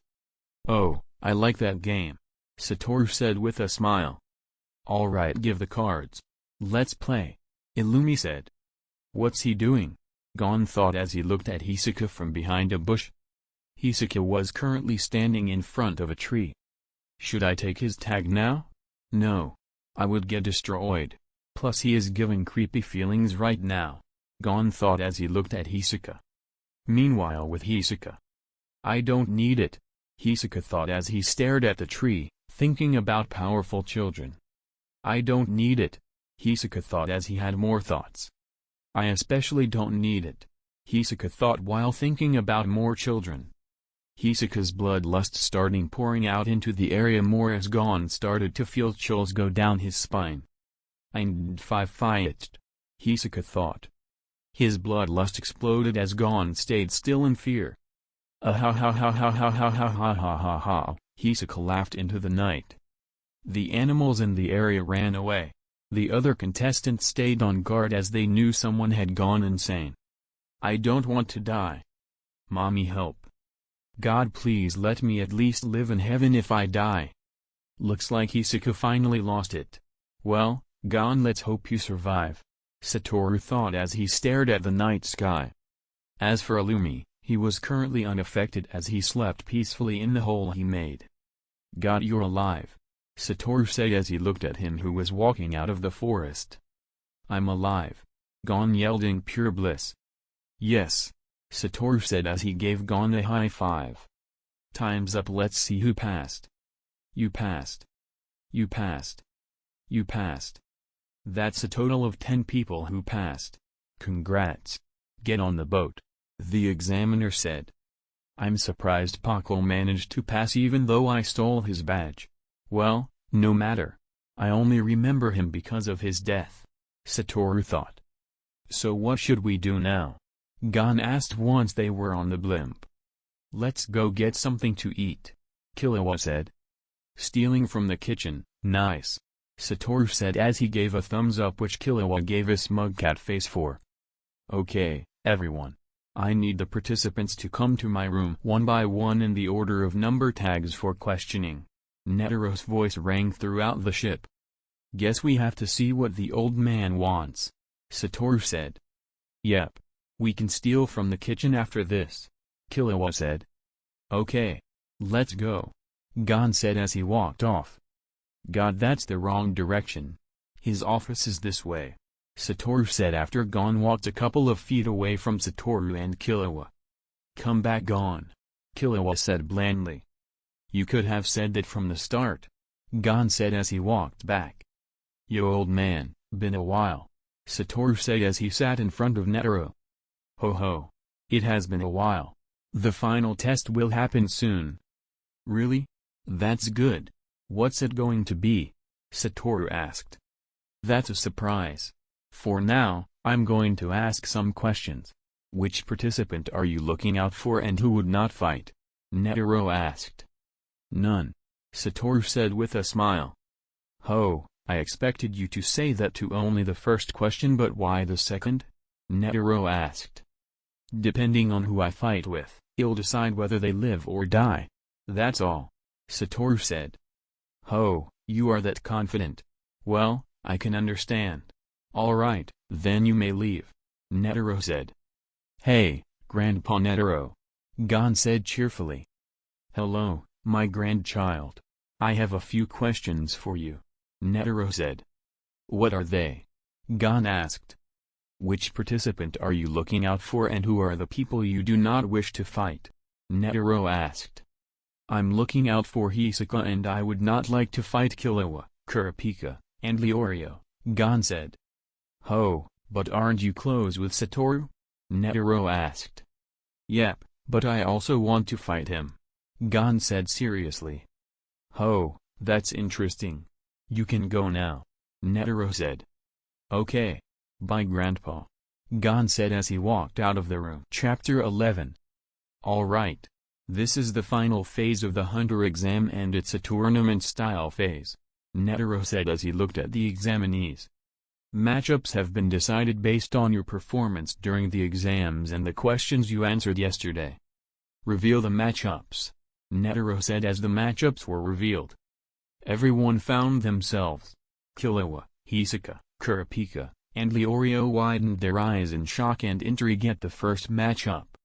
Gon vs Satoru. That's interesting, Satoru said with his hand on his chin. Gon just looked excited. Hisaka saw this and licked his lips. Wait, how were these matchups made based on what we said? Can you explain? Killua asked. Netero looked at him. "No," Netero said with a silly face which made Killua getting marks on his head. "Well, as you can see, the matchups are not fair. The ones who did more in the Hunter exam get more chances. With that said, the first match is Gon versus Satoru. This is not a death match, so no killing. To win you have to make your opponent give up.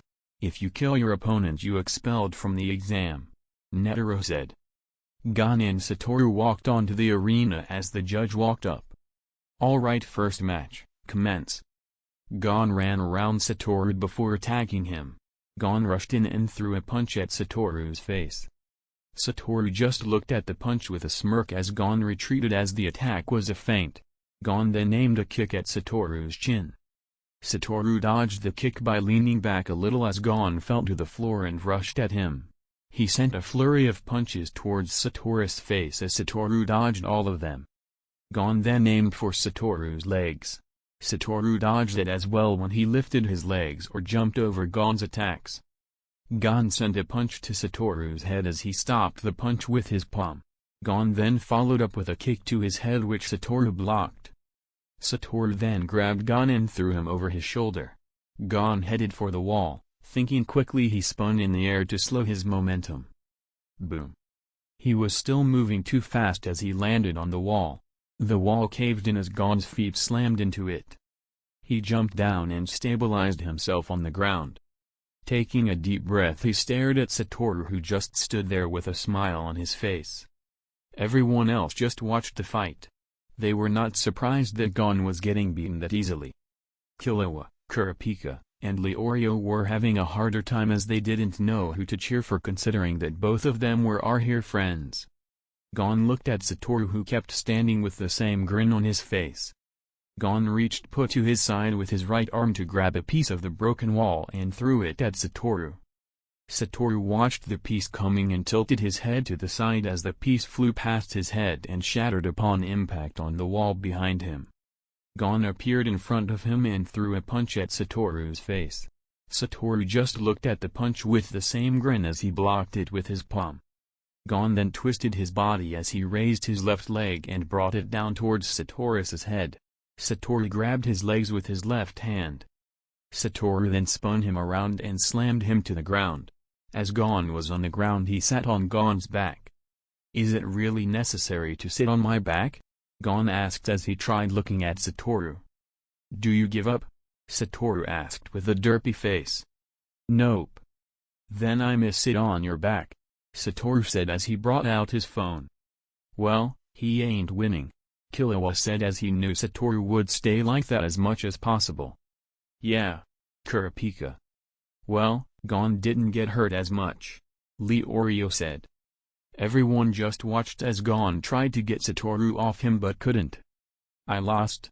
I giving up," Gon yelled to the proctor. "Gon lose. Satoru is the winner." Satoru gets off Gon as Gon gets up and stretches. "Again, did you have to sit on my back?" Gon asked, annoyed. "Yep," Satoru said as he woke the arena. "Alright, the next fight. Gon versus Hanzo," Netero said. "So I have to fight again?" Gon yelled. "Pretty much. Good luck," Satoru said as he walked away. Gon sighed as he stood in the arena as Hanzo walked onto it. "Okay, I asked for Satoru, but now him. This is so unfair," Gon thought. "I'm so going to kick this kid's ass. It's not funny, except it is," Hanzo thought. "Ready, fight." Gon then ran to get some distance away from Hanzo. Hanzo then appeared in front of him with a blank stare on his face. "Where do you think you're going, you little shit?" Hanzo muttered. "Well, he lost again," Netero thought. Bam! Gon got chopped in the neck as he fell to the floor. Hanzo then put Gon's left hand behind his back. "Any last words?" "This is so unfair," Gon yelled. "I know, right?" Crack! Gon screams. "Kurapika, I'ma kill him," Leorio said. "Go ahead. I'll bring the tools," Kurapika said. "I'll provide the basement," Killua said. "I'll just sit back and observe," Satoru said. It may be hard to hear because of the pain, but listen up, Hanzo said. He then did a handstand and closed his eyes. I am a ninja, raised with the skills to do these things and much more. So you can't defeat me. Understand? Hanzo said as he opened his eyes. Bam! Gon appeared and kicked him in the face as Hanzo was sent flying back and landed on the ground. You kicked in the face, Hanzo said as he got up. You broke my arm, Gon said. You kicked me in the fucking face, Hanzo said. You broke my arm, Gon said. I thought we were over that, Hanzo said. It happened literally a few seconds ago, Gon said. Fuck it. I'm done with this bullshit. Proctor, I quit, Hanzo said as he walked off the arena. Chapter 12. Hi Killua. Illumi stood in front of his brother as Killua was shocked to see him here. That's his brother. Leorio yelled as he stared in shock along with Kurapika. I know, right? Though you have to admit seeing him change back is somewhat satisfying, Satoru said. I agree, Netero said as he kept watching. Hey, bro, Killua said with a strange smile. What's up? Illumi said as he tilted his head to the side. Oh, you know. Participating in the hunter's exam, got some new friends, found a better father, Killua listed. Oh, that's nice. Wait, did he say found a new father? Kurapika yelled. Leorio and Kurapika looked at Satoru. I can see that happening, Leorio said. Oi, Satoru said annoyed. Friends? You don't need those. Why would need a new father? After all, father has taken very good care of you, Illumi said. I mean, look at me. I don't have any friends, father raised me and I'm completely normal, Illumi said. Hey, you guys really need to start. Thud. Illumi threw needles at the proctor and killed him. Completely normal, Illumi said. Seems legit, Satoru said understandably. Anyway, mother and father are very upset that you left. Mother even shed tears when you stabbed her in the gut. Of course she would shed tears. Who wouldn't cry when their child stabs them? Leorio yelled. Tears of joy, Illumi said. Oh, his family is crazy, Leorio said. With that said, it's time to come home, Illumi said. I refuse, Killua said. What? Illumi asked. Yeah, I'ma stay with my friends and new father. Please tell sperm donor 1 and sperm donor 2 that I won't be coming home. Thanks, Killua said. That's my son right there, Satoru yelled as he clapped. I see. Well then guess I'll have to take matters into my own hands. Gone was it. I'll kill him first, Illumi said as he turned around. Killua stood there as he was about to attack him till he stopped. He couldn't move as he watched Illumi walk away. Oh fuck no. Leorio yelled as he was about to go stop Illumi. He was stopped by Kurapika, who pulled his jacket and shut him up. Well, if it isn't Killua's new father, Illumi said as he looked at Satoru. Wait, doesn't that mean you're my father since Killua your son? Illumi asked. Yeah, no, Satoru said. Well, no matter. I think it's best if you move out the way. I have somewhere to be, Illumi said. Yeah, I know. Which is why you're going to turn around and not come closer, Satoru said smiling. And what if I don't? Illumi asked. Your family's heads, Satoru said coldly, his irritating smile gone from his face. He lowered his blindfold as he stared at Illumi. There was no killing intent from Satoru. He just stared. Yet everyone felt the pressure. Those eyes that looked like clouds were cold. Hisaki was trying his hardest not to orgasm from the tense situation. Leorio just stared at Satoru and unconsciously took a step back. Kurapika stared at his eyes. They were beautiful. People would definitely pay money to buy them at auctions, like his clan's eyes. Killua stared at those eyes. He looked at Satoru and his instinct was telling him to fucking run. Illumi stared silently. He didn't comment at all. He felt tense. He stared at those eyes. He felt naked. Everything about him was exposed in front of Satoru.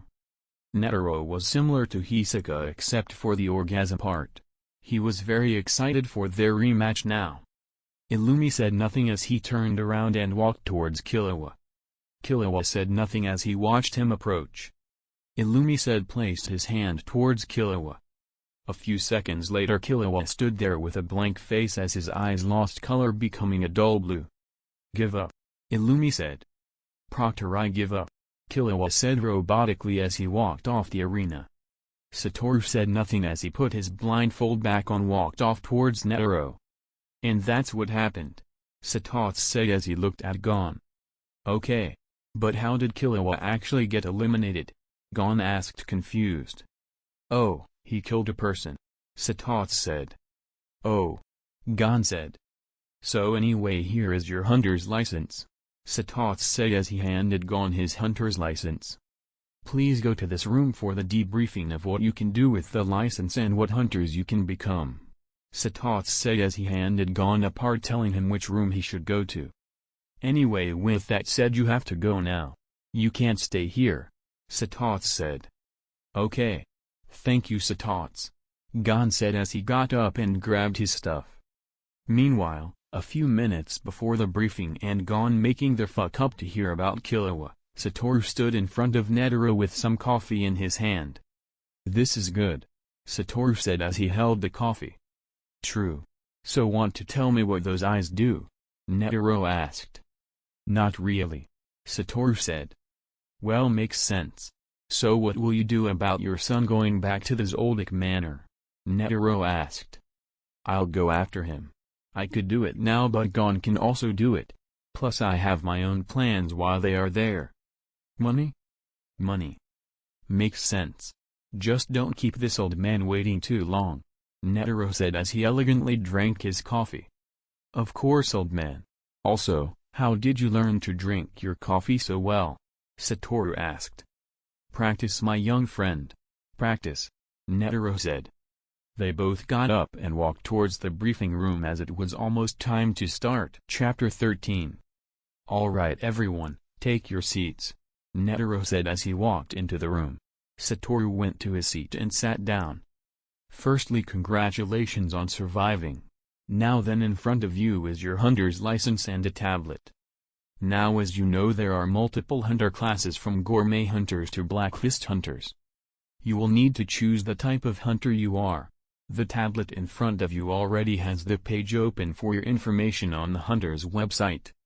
Your information is on the hunter's license, so input that. Anyway, your hunter's license is connected to a bank account that we created for you. You already know the benefits that comes with it money-wise. That's all," Netero said as he started to walk out the room. Bam! Everyone looked behind them to see Gon standing there as slammed open the door. Gon walked down the aisle as he went towards Illumi. "Apologize to Killua," Gon said seriously. Illumi tilted his head towards Gon with a completely blank face. "What for?" Illumi asked in a monotone voice. "You really don't know what you did wrong?" Gon asked with his serious face on. "Nope," Illumi said immediately after. Gon clenched his right fist. "You're not qualified to be his big brother," Gon said. "I didn't know I had to qualify," Illumi said as he turned his head forwards. Gon grabbed Illumi's hand and lifted him into the air. Illumi said nothing as he twisted the urge to break Gon's arm off, considering Hisoka would come after him and he really didn't feel like dealing with that horny bastard. Illumi landed on the ground gracefully. Gon still clenched Illumi's hand as he looked at him. "Friends don't have to either, he gets to choose," Gon said as he then broke Illumi's arm. "This boy," Illumi thought as he looked at Gon. Everyone else was shocked at Gon's strength to break Illumi's arm. Hisoka in the back was trying very hard not to orgasm. Netero just watched on, knowing Illumi wasn't even trying to fight back. With Satoru, he was looking at his tablet as he filled out the information needed on the hunter's website. "Okay, I set my type of hunter being blacklist and everything else is done. Including this," Satoru thought as he glanced at Gon and Illumi. "Don't bother apologizing. Just take me to see Killua." "And what will you do?" Illumi asked. Simple, I'll get him back. Gon said. I see. Let go of my arm. Illumi said as his voice turned cold. At that moment Gon's instincts flared as he let go of Illumi's hand and jumped back. Illumi looked at his hand and then went to leave the room. No one stopped him. He took a glance at Satoru. Satoru could see it, the hatred which was gelled in Illumi's eyes. After all, Killua proclaimed to his face that he considered more of a father than his own flesh and blood one. The room was silent as he left. Gon looked at the door as he let out the breath he was holding. Ho ho. Guess he was mad after all, Netero said as he looked at Satoru. Satoru said nothing as he placed the tablet down. Satoru, do you know where Killua is? Gon asked. Yep. Satoru said. Why didn't you stop him though? Gon asked. Simple. You are going to go get him back. I'll just come along to watch. Satoru said simply.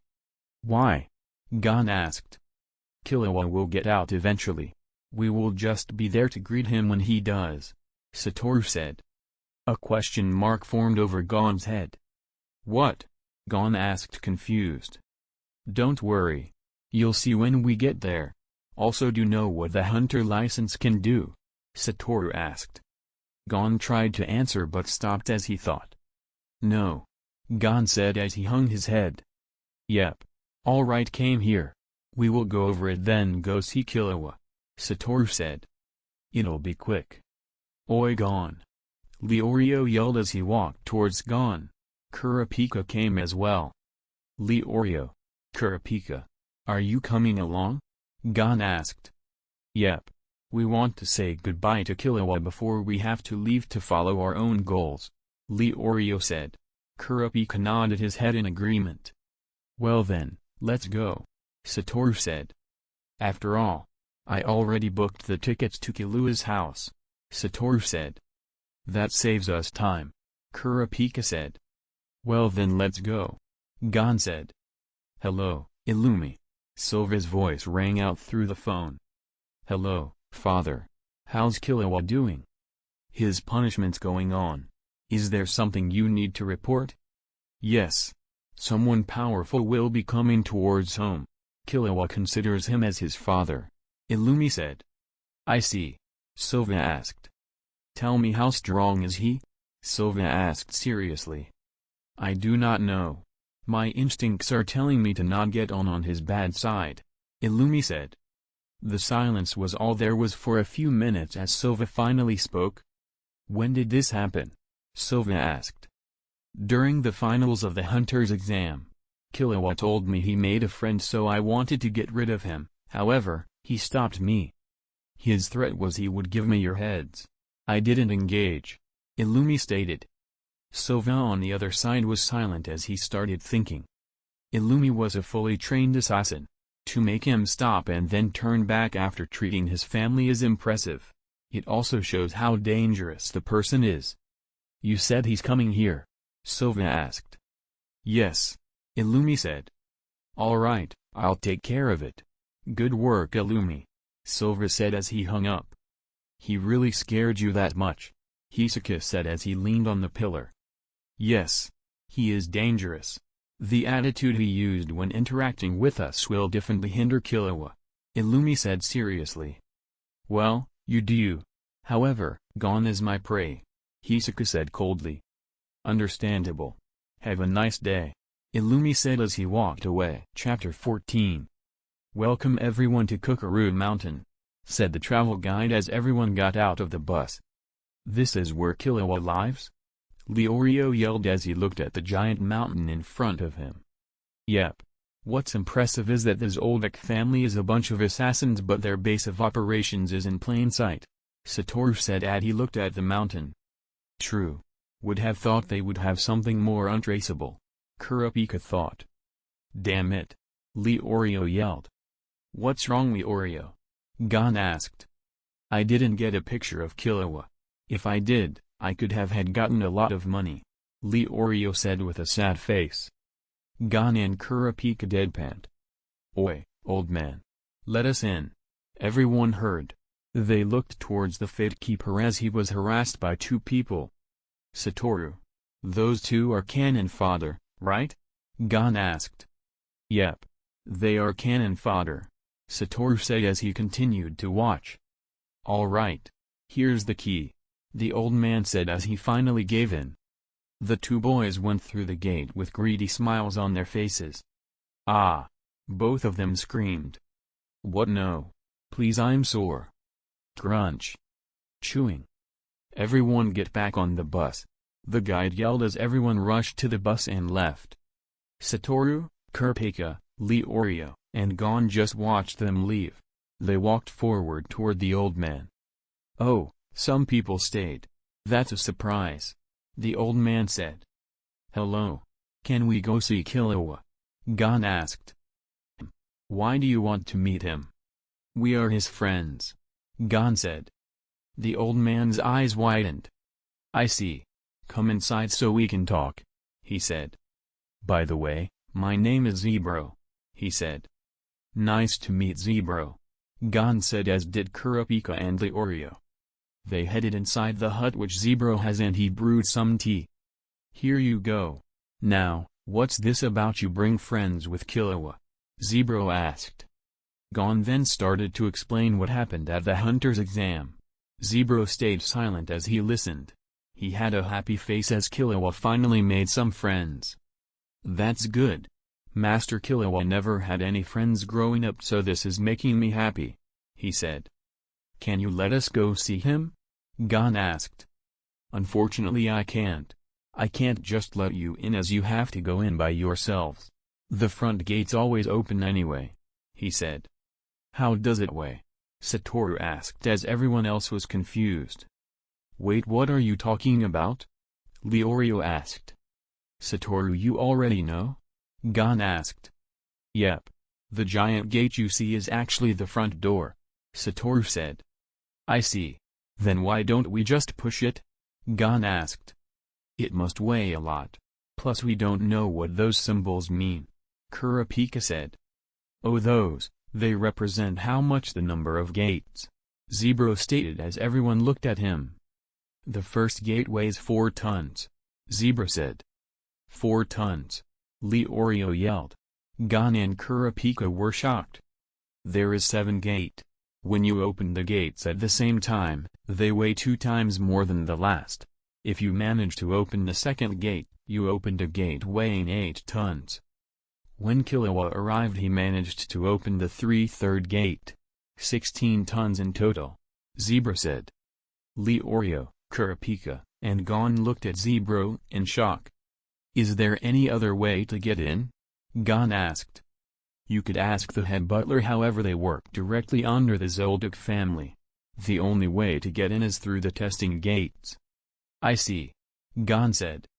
Satoru said nothing as he got up and walked so at the room, humming a tune. Satoru, where are you going? Gon asked. To open the gates, Satoru said. Everyone else followed him outside as Satoru stood in front of the gates. Grinning, he placed his arms on the gates. He stopped using cursed energy as he wants to test his physical strength. Here goes nothing, Satoru said. Zebro, Leorio, Gon, and Kurapika stood in shock. In one go, Satoru opened all 7 gates. So do I pass? Satoru asked. He let go of the gates as they came back to normal. Bang! They slammed shut as Zebro, Kurapika, Gon and Leorio snapped out their trance. Yes, you passed, Zebro stated. Zebro, how much does the entire etching weigh? Leorio asked. The 7 gates weigh 256 tons, Zebro said. Satoru grinned as he looked at the shocked expressions on their faces. That's amazing, Gon yelled. Wait, shouldn't we go rescue Killua now? Gon asked. Wait, that's true. We can go in, right? Leorio asked. Well, sure. Just go in through the same gate as those cannon fodder, Satoru said. What? Why would I do that? Leorio asked. Simple, I'm not going to open the gates. You guys are, Satoru said, pointing at them. The testing gate is to show who's worthy to enter the estate. I told you before, You guys are going to save him while sitting back and observe. But 4 tons is a lot. I don't think we can open that door, Leorio said. We have to try, Gon said. You won't open the door, which is why we are going to train, Satoru said while grinning. Train to open this door? How? Kurapika asked curiously. Weights, Zebra said as they looked at him. Exactly. By wearing weights your strength will increase. You'll be able to open the door in no time, Satoru said. Plus I'll be helping you, Satoru said. Helping us how? Leorio asked nervously. Basically if you can't complete the training you will get disgusting food to eat for dinner, Satoru said. Oi form touch our food, Leorio said. That's a worse punishment than not having food, Gon said. That's too much, Kurapika said. Don't care. Put on the weighted clothes Zebra just brought out. Training starts now, Satoru said grinning. At night in the Zoldyck Manor, we see Silva Zoldyck sitting with his grandfather Zeno. So he's arrived, Zeno said as he sipped his tea. Comment. Yes. Zebra reported in. He managed to open the 7th gate, Silva said. Interesting. He is strong. What about his personality? Zeno asked. He is easygoing. It also appears likes to play around. Understandable. He is quite strong considering he has a nonchalant attitude the entire time, Zeno said. Yes. Illumi said his personality will hinder Killua but so far I doubt it, Silva said. True. We will just observe him for now, Zeno said. Chapter 15. Next. Called the receptionist as the next fighter left. Satoru walked up to the counter as the receptionist gave him a form to fill out. Satoru looked at the form to participate in Heaven's Arena and started filling it out. It's been 5 days since he started Gon, Leorio, and Kurapika weight training to open the testing gates. After setting the first exercises he left them in the hands of Zebra as they did their routines. Satoru, of course, healed Gon with a reverse healing technique. To say they had questions was an understatement. How especially was really interested till he managed to satisfy that curiosity. Done. Satoru thought as he handed his form to the receptionist. Thank you, sir. Your number for today is 455. Good luck. Satoru walked away with a grin. He headed toward the arena on the 1st floor. He sat down on the bench as he waited for his number to be called. Okay. So first I'll speed run my way through the floor stopping at the highest but not enter the 200th floor. From there I'll lose matches by not showing up so I go down floors. I then enter again to get to the next floor to earn again. I'll repeat the process till I have a ton of money in my bank account before heading to the 200th floor. I'll then participate in gambling on my matches so that I earn money by manipulating the match in my favor. Once I get enough money I'll buy a house here and stock it up with food. I'll switch between this and training them because I also need more action so I'll go get bounties and take assassination jobs. Number 455 versus number 467, said a referee. Satoru walked up to the arena as he looked at his opponent. His opponent was a large buff bodybuilder. He looked at Satoru with a serious expression. Blah blah blah blah blah blah blah blah, the referee said as Satoru just waited. Now fight, the referee said as he moved away from the two of them. Thud. The referee looked in front of him. He saw Satoru standing with his hand in his pockets while his opponent was on the floor unconscious. Number 455 wins, he said. The crowd looks at Satoru as the referee takes something out of his pocket. All right. You can go to the 50th floor, the referee said as he handed Satoru a piece of paper. Satoru took the paper and walked away from the arena. He went to the elevator and went up to the 50th floor. Hello miss, Satoru said as he handed the receptionist on that floor the piece of paper. Oh, wait a moment, the receptionist said as she left and came back with an envelope. Here's your money sir, she said. Thank you. Satoru opened the envelope and took out the money. Not much but enough for a soda. Satoru thought as he took a can of Coke. Well, whatever, let's finish this as fast as possible. I need sweets, Satoru said as he grinned. Ha. Ha. Gon painted heavily along with Kurapika and Leorio as they laid on the ground exhausted. It's been 5 days, yet this is still hard, Leorio said. Not really, it just gets easier to start. But we are still exhausted when we finish, Kurapika said as he managed to get up and sit up straight. Yeah. Hey guys, what else do you think Satoru can do? Gon asked. Don't know. He managed to stop a waterspout, heal your arm, and can teleport. He even managed to scare Illumi away from going to kill you, Leorio said as he listed the things he saw Satoru do. Oh, that's right. Satots told me that, but was it that scary? Gon asked. Yes. Both said simultaneously. Gon, I'll be honest. When he took off his blindfold and stared at Illumi, I wanted to run and never find him again, Kurapika said seriously.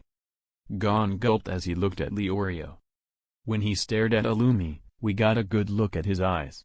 They looked like clouds, but at that moment they were cold, Leorio said. I see. Was Hisoka also scared like Illumi? Gon asked. Nope. He was having an orgasm, Leorio said, breaking the tension. Okay, but what's an orgasm? Gon asked. Something we will tell you about when you're older, Kurapika said seriously. Okay. Gon said. Break's over, guys, Zebro yelled. They all groaned as they sluggishly got up and started to train some more. Here's your order, sir. Please become again. Satoru walked away with his boxes of pizza while licking his ice cream. Managed to get a lot of money today. I'll do this for a few more days and then go to the 200th floor, Satoru thought. Sup? Satoru said as he looked behind him. Hello Tilda, Hisoka said with a smile. So when will you join the 200th floor? Hisoka asked. I'm getting pretty bored, he said with a down expression. In a few days. Need to make more money first, Satoru said. That's good. How's Gon doing? Hisoka asked. Training currently. Mostly needs for the testing gate, Satoru said. His physical strength will definitely increase then. I can't wait to see what happens when he unlocks Nen Tilda, Hisoka said as he then walked away. I need another ice cream cone, Satoru said. Yo guys, I'm back, Satoru said as he appeared in front of them. Hey, Satoru, Gon said as he lifted his head a little before laying it back on the ground. Wow, you guys look tired. Well, I guess I'm going to have to eat all of this pizza by myself then, Satoru said. Pizza. That magical word entered their ears and then rammed into their brains like a semi-truck. With strength that should have been long since gone, they got up and rushed towards Satoru, who placed the pizza on the table. Mouths drooling, they opened the boxes, they gulped as they looked at the food. They took the food and stuffed their faces. A few minutes later, they were lying on the floor again as they had content expressions on their faces. So where did you get the pizza from? Zebro asked.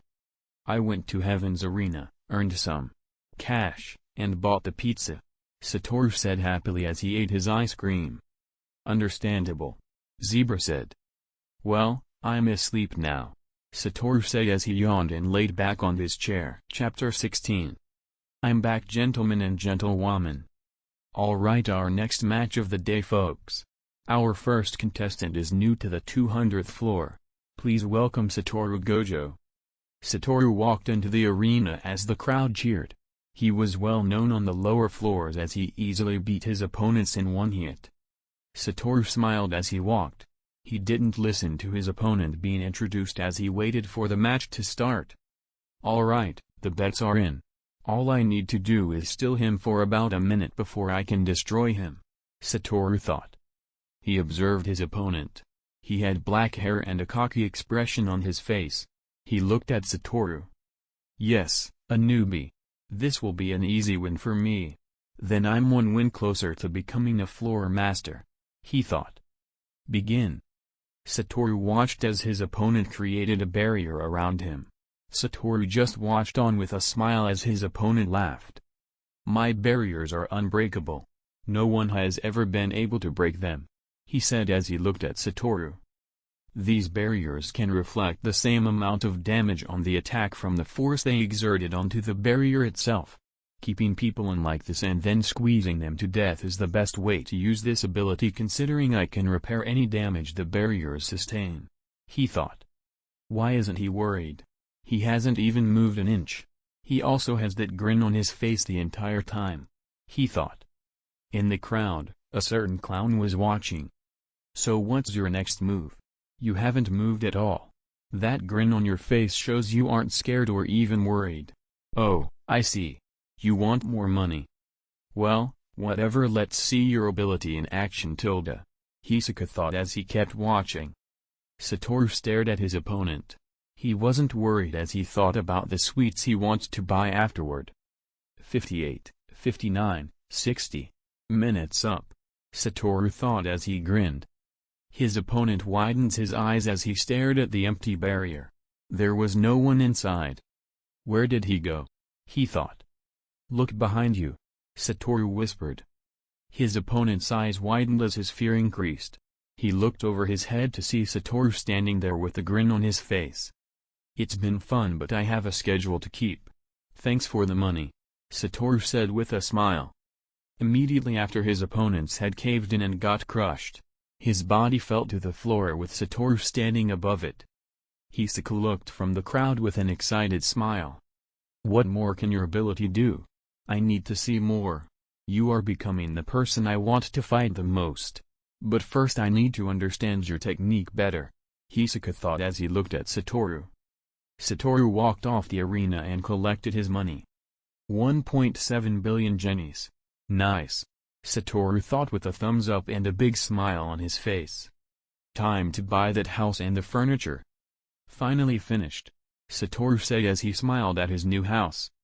The new house has 3 bedrooms each with 1 bed. He had a fully stocked kitchen filled with multiple sweets and treats, along with food that can be used to cook with. The living room has a couch, a recliner, and a 70-inch plasma screen TV. He has air conditioning as well because 2 wouldn't have it. Satoru sat in his recliner as he ate some sweets and turned on the TV to watch whatever comes on. So far their training is going great. Killua will soon be out of punishment and then we can start their training. Can't believe Netero told me that I have to teach them. Well, whatever, it will be fun. That and the fact I can unlock their nen, Satoru thought as he remembered when he tried that. During Satoru's first bounty hunt as an assassin, he was tasked to get rid of a gang that was causing some problems. They didn't have any nen abilities, so he knocked a few out while killing the rest. Using his 6 eyes he added cursed energy to them to see if he can open their aura nodes. Focusing on one of them, long story short, he finally managed to open one of them. Grinning, he spread his cursed energy throughout the body and opened the rest of the nodes. The man's aura flowed out. Satoru grinned as he killed him and the extra he thought he needed, walking away from the corpses of the gang. Well, so far, everything has been going according to the plot. I'll break away from the gang once the Greed Island arc starts. That will give me time to explore on my own. But before that, what's the best way to cuck the Zoldyck family? Satoru thought. Okay, guys. You survived the training. Time to take off the weighted clothes, Satoru said. Finally, Leorio said as he took off the weights. Kurapika sighed in relief as he also took off the weighted clothes. Gon did the same as well. They then stretched as they felt lighter than normal. Damn, that thing hurt my shoulders, Leorio said as he massaged them. Clap clap. Alright, you guys. It's time for you to open the testing gate. We will start with Gon, then Kurapika, and then Leorio, Satoru said. Okay, then I'm up first, Gon said as he walked up to the gate. Alright, folks, our first contestant is Gon Freaks. He's 12 years old and managed to survive the torture. Give him a round of applause, Satoru said. Satoru, why are you acting as an announcer? Gon asked. Because it's fun, Satoru said with a smile on his face. Kurapika and Leorio just sighed as they were used to Satoru's stupidity. Gon walked up to the gate and placed his palms on it. Grunting, he pushed on the gate as it opened. The first gate opened as everyone smiled. "Yes, I did it," Gon yelled as he walked inside. "Hurry up, guys," Gon said as the gate closed. "Our next contestant is Kurapika," Satoru said as Kurapika walked forward. Kurapika pushed against the gate. The first gate opened as Kurapika walked through. "You can do it, Leorio," Gon said. "Don't fail," Kurapika said. "I won't. Have more faith," Leorio yelled. The gate closed as Leorio walked up to the gate.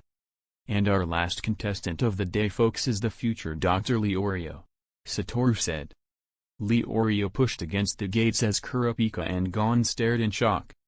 The second gate opened. "Told you I could do it," Leorio said as he pointed at Gon and Kurapika. The results of the competition. Tied for second place are Gon and Kurapika, who both managed to open the first gate. In first place is Leorio, who managed to open the second gate, Satoru said. "Wait, really?" Leorio said, shocked. "Yep. Now let's go," Satoru said as he started walking towards the Zoldyck Manor. Chapter 17. "What happened to your face?" Goto asked as he watched Killua's so-called friends sit down on the couch in front of him while the white-haired man stood. "Well," Gon said. "All right, if you pass this line, I'm going to hit you in the face," Canary said as she drew a line on the ground. "Well, I need to see Killua, so I'm going to pass that line," Gon said. "Wait, Gon," Leorio started before Kurapika shut his mouth. Gon crossed the line. Wham! Canary hit him in the face with her pole as Gon flew back and landed on his back.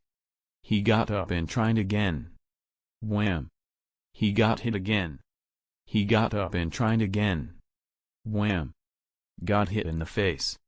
This repeated for a few more hours till. "Please save Master Killua," Canary said with tears. Boom! Canary looked behind her to see Satoru stopping an attack coming to her head. "So you must kill Killua's mother," Satoru said as he looked in her direction. "I can see why Killua considers you to be his new father. You act powerful. That green-haired kid must be gone. Illumi has told me about all of you," she said as she stared at them. "He gave me a message to play for you when he knew you would enter. Thank you for coming. I'm happy you did. But I can't see you right now. I'm sorry." "So where's the head butler's place?" Gon asked Canary. "Just follow me and lead you there," Canary said. "Thank you," Gon said as they started walking away. Kikyo watched as they walked away, but she looked at Satoru, who stared at her. "That message you gave. Killua wouldn't have made a boring message like that. It would have had a more dramatic flair," Satoru said as he walked away from here. "That's what happened," Gon said as he looked at Goto. "I see. Well, then that's fine. I believe I can begin," Goto started. "Oh, Gon," Satoru said. "Yeah?" Gon asked. "I'ma go see how Killua's doing. You can take care of things here," Satoru said as he disappeared from view. Teleportation. Goto thought, shocked. He even blocked an attack from Master Kikyo. No, more accurately, it didn't even touch him, Goto thought. "For now, I should concentrate on these three," Goto thought. Satoru walked down the halls of the Zoldyck Manor as he hummed a time to himself. Bam! "How are you doing, son? Are you winning?" he said as he opens the door to where Killua was chained up but soon got out. Killua was in the middling of changing as his body was riddled with wounds, but he ignored them. "Damn it, Dad. You took too long. Please tell me you brought sweets?" Killua asked. "Relax, son. Don't underestimate me. I have your sweets right here," Satoru said with a smile as he threw Killua a bag. Killua opened it quickly and looked at the sweets. "The sweet is Kiku Fuku. It's super good. It's the Zuna and cream flavor," Satoru said enthusiastically. Killua bit into the sweet and immediately made a satisfied cat face. "It's so good," Killua muttered. "I know, right?" Satoru said. Killua. Satoru and Killua turned to look at Zeno's old HxH's grandfather. Your father is still waiting, Zeno said. Oh, that's right. I should go, Killua said as he stuffed his mouth and grabbed the other Kikufuku. He then ran out the door. Oh, finish soon. The others are waiting with Goto, Satoru yelled out to Killua. Killua gave a thumbs up and disappeared around the turn. So old man, what did you want to talk about? Satoru asked as he looked at Zeno. Nothing. I'm surprised actually. Illumi has called to tell me you were a hindrance to Killua's growth, Zebra said as he walked out the door. Really? Satoru said. Yep. Imagine my surprise however when I heard from Netero about having someone who he could spar with, Zebra said. I found out soon enough that both people were the same person. I see. But what are you asking for, old man? What's the point of this conversation? Satoru asked. It was to tell you that we won't have to kill you, Zeno said as he looked at Satoru. Silence filled the halls as Satoru stopped walking. Zeno looked at Satoru as he started chuckling. Soon enough the chuckling became full-blown laughter. My god, old man, you managed to actually tell a good joke, Satoru said as he looked at Zeno. Sorry old man, but truth be told, with or without your permission you wouldn't be able to stop me from taking Killua away from this place. If you tried, all your heads would be rolling on the floor, Satoru said as he went down to Zeno's face and smirked. Zeno stared at Satoru before walking away. Perhaps. But that remains to be seen. Don't get cocky, brat, Zeno said as he walked away. Satoru said nothing else as he teleported. Yo Killua, you done? Satoru asked as he teleported into the room. Yo dad. Yeah, I just finished. I'll get my stuff then we can leave, Killua said with a smile. Good. Also, how were the sweets? Satoru asked. They were delicious, Killua said with a happy face as he remembered the taste. Silver sat and watched his son and heir interacted with Satoru. He stayed quiet as he let them leave the room. So how did it go? Silva asked his father. Be wary of him. At the thought of having us try to kill him he laughed. He was excited and amused. He must be extremely confident in his ability, Zeno stated. I see. For now, we do nothing. His personality is similar to Killua.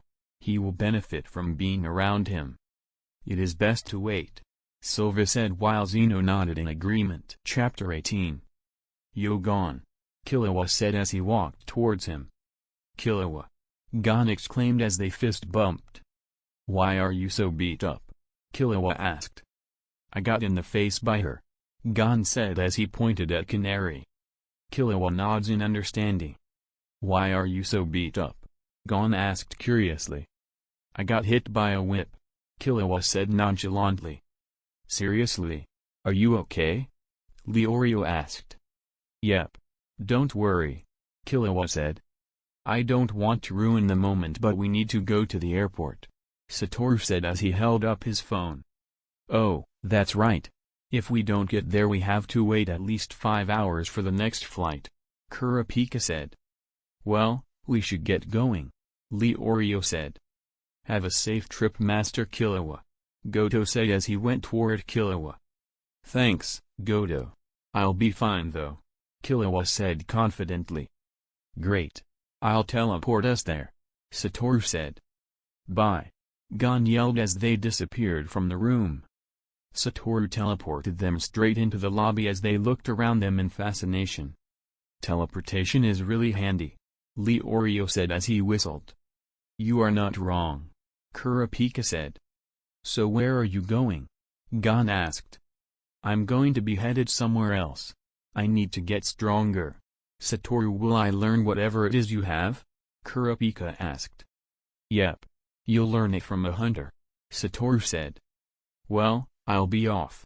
I managed to find a good deal to become a doctor so I'll get going, Leorio said. Okay.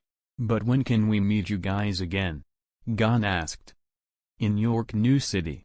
There's an auction that'll go down there in 6 months, Satoru said. Yep. We will meet then. Kurapika said. Okay. Gon and Killua said. I'll go get your tickets. Hold this, Killua, Satoru said as Killua looked at him. Brother. Killua looked with wide eyes as his arms were already in motion as he caught Aluka in his arms.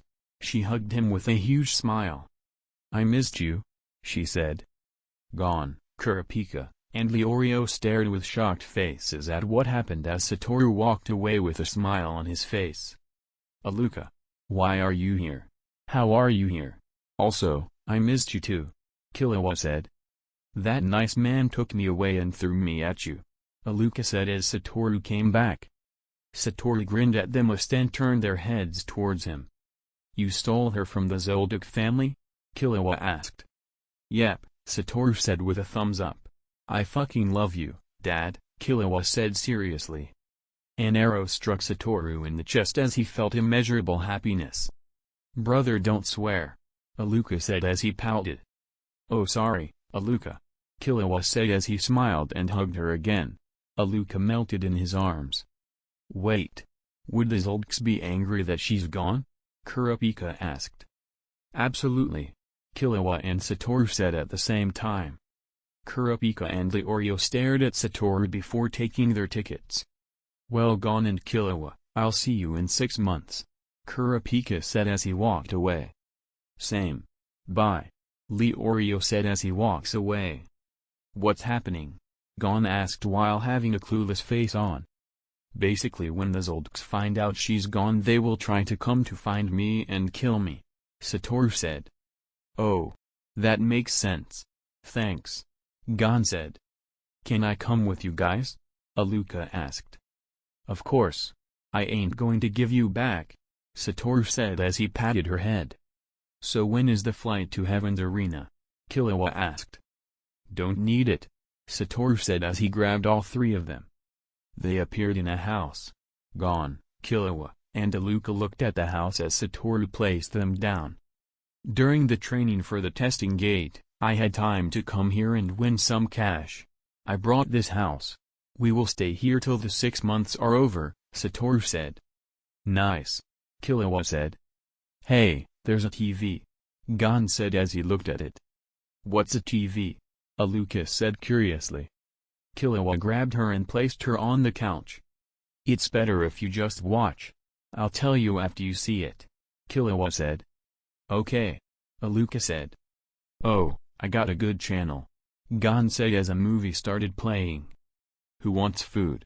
Satoru said as he places food on the table in front of them. What are these? Aluka asked. Chicken wings, Satoru said. He gave one to Aluka. Here, try it. Okay. Aluka opened her mouth as she took a bite out of the wing. It's yummy, Aluka said. Killua grabbed a napkin and wiped her face. Try to eat slowly. We don't want crumbs on the floor, okay? Killua said. Okay, brother, Aluka said. She's asleep, Killua said as Satoru placed a blanket over her. It's been a while since I saw her this happy, Killua muttered. Clap clap. Okay, you two pay attention, Satoru said as Gon and Killua looked at him. Gon, you are not a fully fledged hunter, Satoru said. Eh? Really? Gon asked. Yep. Why though? Killua asked. Is it because I don't have powers like you? Gon asked. Yep. This is going to be a long explanation. I'll be teaching what this power is and how to use it. So it's best you sit down. It's time that you learn about Nen. Meanwhile at the Zoldyck Manor. It is gone. Silva yelled in rage as he finds out Aluka has left the manor. We have to retrieve him, Zeno said. It must have been that man, Silva said coldly as he remembered a certain blindfolding wearing man who took Killua. You are correct about that, Miluki said as he showed the footage. It showed Satoru teleporting into the room, grabbing Aluka and him making a silly face at the camera before he teleported out of the room. I will kill him, Silva said coldly. Calm yourself. They won't harm him, but Killua is smart enough to make sure that her ability isn't known to the other hunters. Our problem is how to defeat him. We don't even know his full capabilities. Zeno said calmly. Silva stopped as he took deep breaths to calm himself. He stared at Satoru's face, which was mocking him. Well played, but you shouldn't have done this. When I find you, I'm going to kill you. Chapter 19. Alright kids, class is in session. Please shut up so I can explain. Satoru said as Gon and Killua sat down. Nen as a technique allows us to use and manipulate our own life force or aura. This leads up to people developing special abilities like powers. Satoru said as Gon and Killua nodded so far. Alright, so in order to unlock one's aura you must be able to open your aura nodes. Think of them as small gates that let water flow through and can augment how much flows through. I will unlock your aura nodes after the lesson, Satoru said as Gon kept his hand down. Now look at the board, Satoru said as he kept a whiteboard with 4 major Nen principles written on it behind him. To fully understand we have to start with these principles first. The first is Ten. Once you unlock Nen, your aura will start to slip away from your body. In order to keep it from slipping away you take it and make a shroud of Nen around yourself. This acts as a defense against emotional Nen attacks but offers little protection from physical attacks that are boosted by Nen. Also, your aging has slowed down. You'll live a lot longer than Nen users. The second is Zetsu. Zetsu stops the flow of aura by closing all the aura nodes. This in turn makes the user while in Zetsu harder to track since their presence is erased. However, this also makes it so that you can't see aura but you become sensitive to the aura of others. The third is Ren. It focuses on outputting a larger amount of aura than Ten, projecting it outwards explosively. This increases the physical strength and durability while providing a larger pool of aura for advanced techniques and individual skills in exchange for aura. While using Ren, you can use Bloodlust. It's where you use malicious Ren on your target. It can induce uncontrollable dread in the target, paralysis, and if they can't use Ten, even death. Neutral Ren can be used to intimidate others. Last is Hatsu. This is the one where superpowers come into play. It's an expression of one's personality. Look at the board, Satoru said as he drew an Nen category chart. Gon and Killua looked at the chart to see 6 categories: enhancement, transmutation, emission, conjuration, manipulation, and specialization. These are the Nen categories. Based on a person's individuality you can be either one of these. Enhancers can strengthen themselves or objects. Straightforward. Transmutation allows you to change your aura to match something else. For example, fire. Emissions is detaching aura from the body. Example, someone who can mimic a djinn and shoot something at the target. Conjuration allows you to create objects out of aura. Like a sword. Manipulation allows someone to control animate and inanimate things. Like controlling a human. Specialists can create unique effects that can't be done with the other categories. Any questions? How does one know which category they're in? Killua asked. Through water divination, but you'll be doing that later. For now you'll be telling of Nen users you've already met. Me, Hisoka, the examiners, Netero, and the entire Zoldyck family including the butlers. Satoru said. Gon and Killua widened their eyes. My entire family has Nen. Killua muttered before he realized something. Satoru, can someone control a human using objects? Killua asked. Yep. Satoru said, grinning. Killua raised his hand and pierced his head. Blood poured out as Killua laughed. In his hand was a small needle. He was controlling me the entire time. Killua muttered. Yep. Satoru said. Thanks, but why didn't you do it sooner? Killua asked.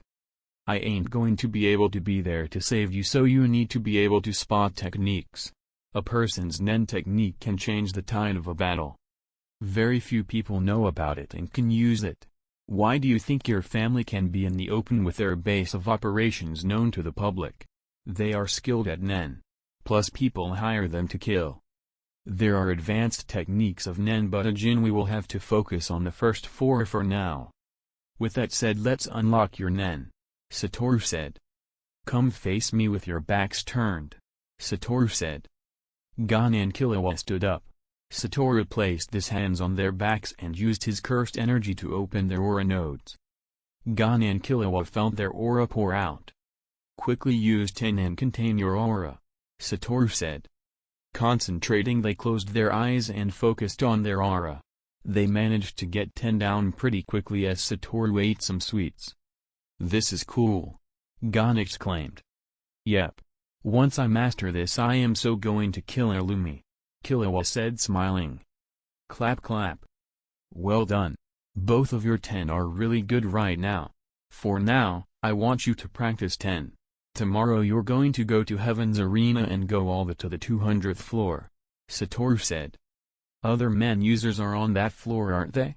Killua asked. "Yep. However, don't challenge them right away. You're still new to Nen. You can battle them after you had more training," Satoru said. "Okay," Killua and Gon said. "What should we do now?" Gon asked. "Concentrate on 10 for another hour before switching to Zetsu. Take a break for 30 minutes and then learn to switch from 10 to Zetsu and back," Satoru said. "You know what each means, right?" Satoru said. "Yep. Totally." "Good, now get to work. Tomorrow is a big day for both of you." "Oi Dad," Killua called as he sat on the couch after moving Aluka from the coach to the bed while she was still asleep. "What's up, son?" Satoru asked while grinning. "Need to talk to about Aluka." "Makes sense. After all, I stole her from HxH," Satoru said. Chapter 20. Here's your bonus chapter for reaching the Power Stone goal. Enjoy. Killua and Gon stood in line as they waited till it was their turn to sign up for Heaven's Arena. Satoru had taken Aluka so she could experience the city and have some fun. She was really excited as she walked with Satoru out the door. "So how much money can you get from this place?" Gon asked curiously as the line kept moving. "A lot. The higher up you go, the more money you earn. When you get to the really high floors you get personal rooms to sleep in. I came here when I was about 4 and stayed for 2 years, earning over 200 million, Killua said as he had a thinking expression on his face. 200 million? Gon exclaimed with a surprised face. "Yep. I then spent it all on video games and stuff that interested me. But most of it of course went to Choco Robots," Killua said happily as he reminisced about the good old days. Gon just deadpan seeing his face. Next. Gon and Killua walked up to the counter as they filled out the forms and walked to the arena. "Should I try using Nen?" Gon asked. "Nope. We will get past everyone easily with no problems. But if we meet another Nen user then go ahead," Killua said. "Okay," Gon said. Next matchup. Gon vs Cannon Fodder number 1,835,267,409, said the announcer. Gon walked up to the arena and stood in front of his opponent. "Now fight." His opponent rushed towards him as Gon slammed his palm into his stomach. His opponent flew back, off the stage and into the wall making a little dent in it. Winner is Gon. He then hands Gon a piece of paper. "You can now go to the 50th floor." Gon took the paper and walks off the arena. Killua vs Cannon Fodder 2 billion. Killua walked to the arena with his hand in his pocket. "Begin." Killua appears behind his opponent, chops his neck, and won the fight. "It says you've been eligible for the 200th floor. You want to skip and go straight there or?" "I'll stay. I'm taking the scenic route," Killua said. "Okay. This is for the 50th floor." Killua grabbed his paper and walked off the stage. Winner is Zushi. Killua looked over to the arena on Say a kid with a gi on as his opponent was on the floor. "So he has Nen," Killua thought as he walked off the stage. "How good is he? He got his Nen way earlier than me," Killua thought. "You have Nen just like us," Gon said as he looked at Zushi who was riding the elevator with Gon and Killua. "Yeah. My teacher unlocked it and I have been training," Zushi said. "How much have you mastered?" Killua asked curiously. "I have mastered 10 in Zetsu. I'm working on Ren," Zushi said honestly. "Already? That's cool. Gon said. When did you guys get yours unlocked? Zushi asked as the elevator opened. Yesterday. Gon said. Really? Your 10 is really good and you've only had it for a day. Zushi said surprised. Yep. Killua said. I hope I can fight you. I want to test using Nen. Gon said. Sure. We both know Nen. Zushi said. Yes. Also Killua, why did we get pocket change? Gon asked as he pointed towards the money he had in his hands after giving the paper to the receptionist following Killua's movements. Oh that. You get more money the higher you go. We are on the 50th floor so we get pocket change. It's good enough since I needed a drink anyway. Killua said as he popped open a can of soda. Okay. What do you think Satoru's doing right now? Gon asked as he got his own drink along with Zushi. Getting Aluka to fall to the dark side by making her a sweet addict. Killua answered truthfully. That sounds like him. Gon said. Who's Satoru and Aluka? Zushi asked. Satoru is the one who unlocked our Nen and is our teacher while Aluka is my sister. Killua said. Oh okay. Zushi asked. What's your teacher's name? Gon asked. His name is Wing. Zushi answered as they talked while walking to the waiting room. Next match. Killua vs Zushi. Here you go, sir. 1 scoop of chocolate ice cream and 1 scoop of strawberry. The man said as he handed over the cones to Satoru. Here you go. Satoru said as he handed the chocolate flavor to Aluka who smiled and started eating while Satoru paid for the cream and walked away. It's so good. Aluka said as she kept having the ice cream while sitting on Satoru's shoulders. Ah! Aluka yelled as he clutched her head. Brain. Hurt. She said. That's called a brain freeze. Don't eat so fast. Just lick the ice cream and bite into the cone. Satoru advised. Okay. Aluka said as she licked her ice cream with a smile. They had walked around the city as Satoru took Aluka sightseeing.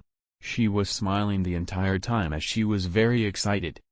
Everything looked so cool. The buildings, the sky, the stuff she could see in front of stores which were behind glass. Where are we going now, Dad? Aluka asked. To see your brother. Well, go see how he's doing and stay with them. Satoru said. Yee. Aluka cheered. Hold on. Satoru then teleported them to Heaven's Arena as Aluka looks around. What did you do, Dad? How did we get here so fast? Aluka asked with an excited look on her face. I teleported. Now let's go find your brother. On the 50th floor, the next match is between Killua and Zushi. Never mind. Satoru said as he went to buy tickets with Aluka. He then sat down with Aluka in his lap who was visibly excited to see her brother fight. Excuse me. Can I sit here? Satoru looked toward the voice and smiled. Sure. I don't mind. Chapter 21. Thank you. The person then sat next to Satoru as Aluka looked at him. He had raven black hair, wore glasses, had light brown jeans while wearing a pink shirt that had a part of it tucked in while another was outside. No problem. So who are you? Satoru asked. My name is Wing. I am the teacher of Zushi. Satoru Gojo. I'm Killua's father. Satoru said. And mine too. Aluka said as she hugged Satoru interrupting the conversation. Hee. Yep. Your daddy's little girl aren't you? Satoru asked as he cuddled Aluka. Yep. Aluka said happily as she liked the affection. Wing smiled as he looked at Aluka. Hello, my name is Wing. He said with a smile. Hello. Aluka said. The light then turned off as one light stayed on the arena. Alright folks. Our next battle is between 2 contestants that breezed through the first round, knocking their opponents out with 1 hit. In one corner we have Killua. Killua walked in as the crowd cheered. In the other we have Zushi. Zushi walked in as well as both walked to the arena. They stood in front of each other as the referee came up to them. Zushi got into a stance as he stared at Killua. Killua had his hands in his pockets with a calm smile on his face. Alright, both of you know the rules. With that said, begin. Killua walked towards Zushi calmly. Okay, let's test how overpowered Nen really is. Killua was in front of Zushi. Zushi looked at Killua and threw a punch to Killua's face.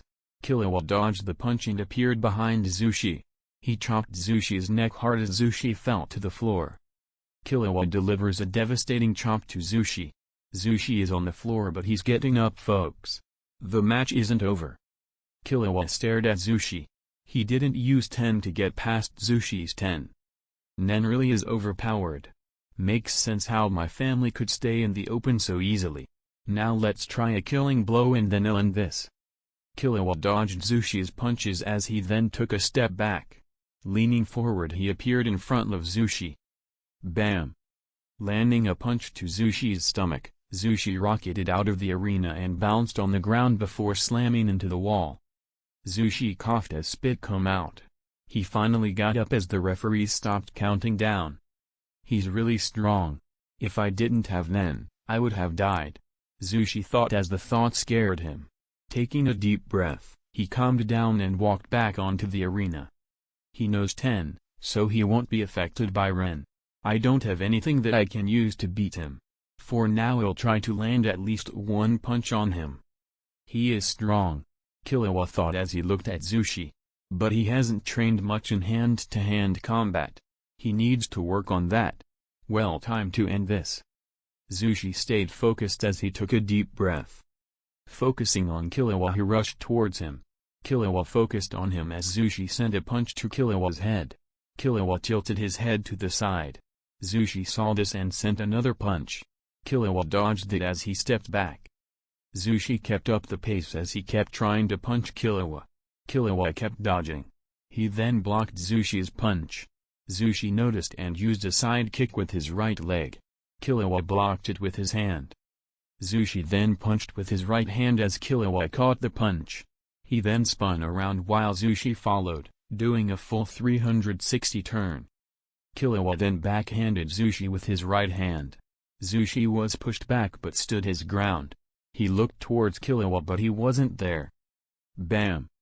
He felt a blow to his neck as he fell to the floor, only seeing darkness overtake him. Killua stood behind Zushi with his left hand raised. Zushi is down. The winner is Killua.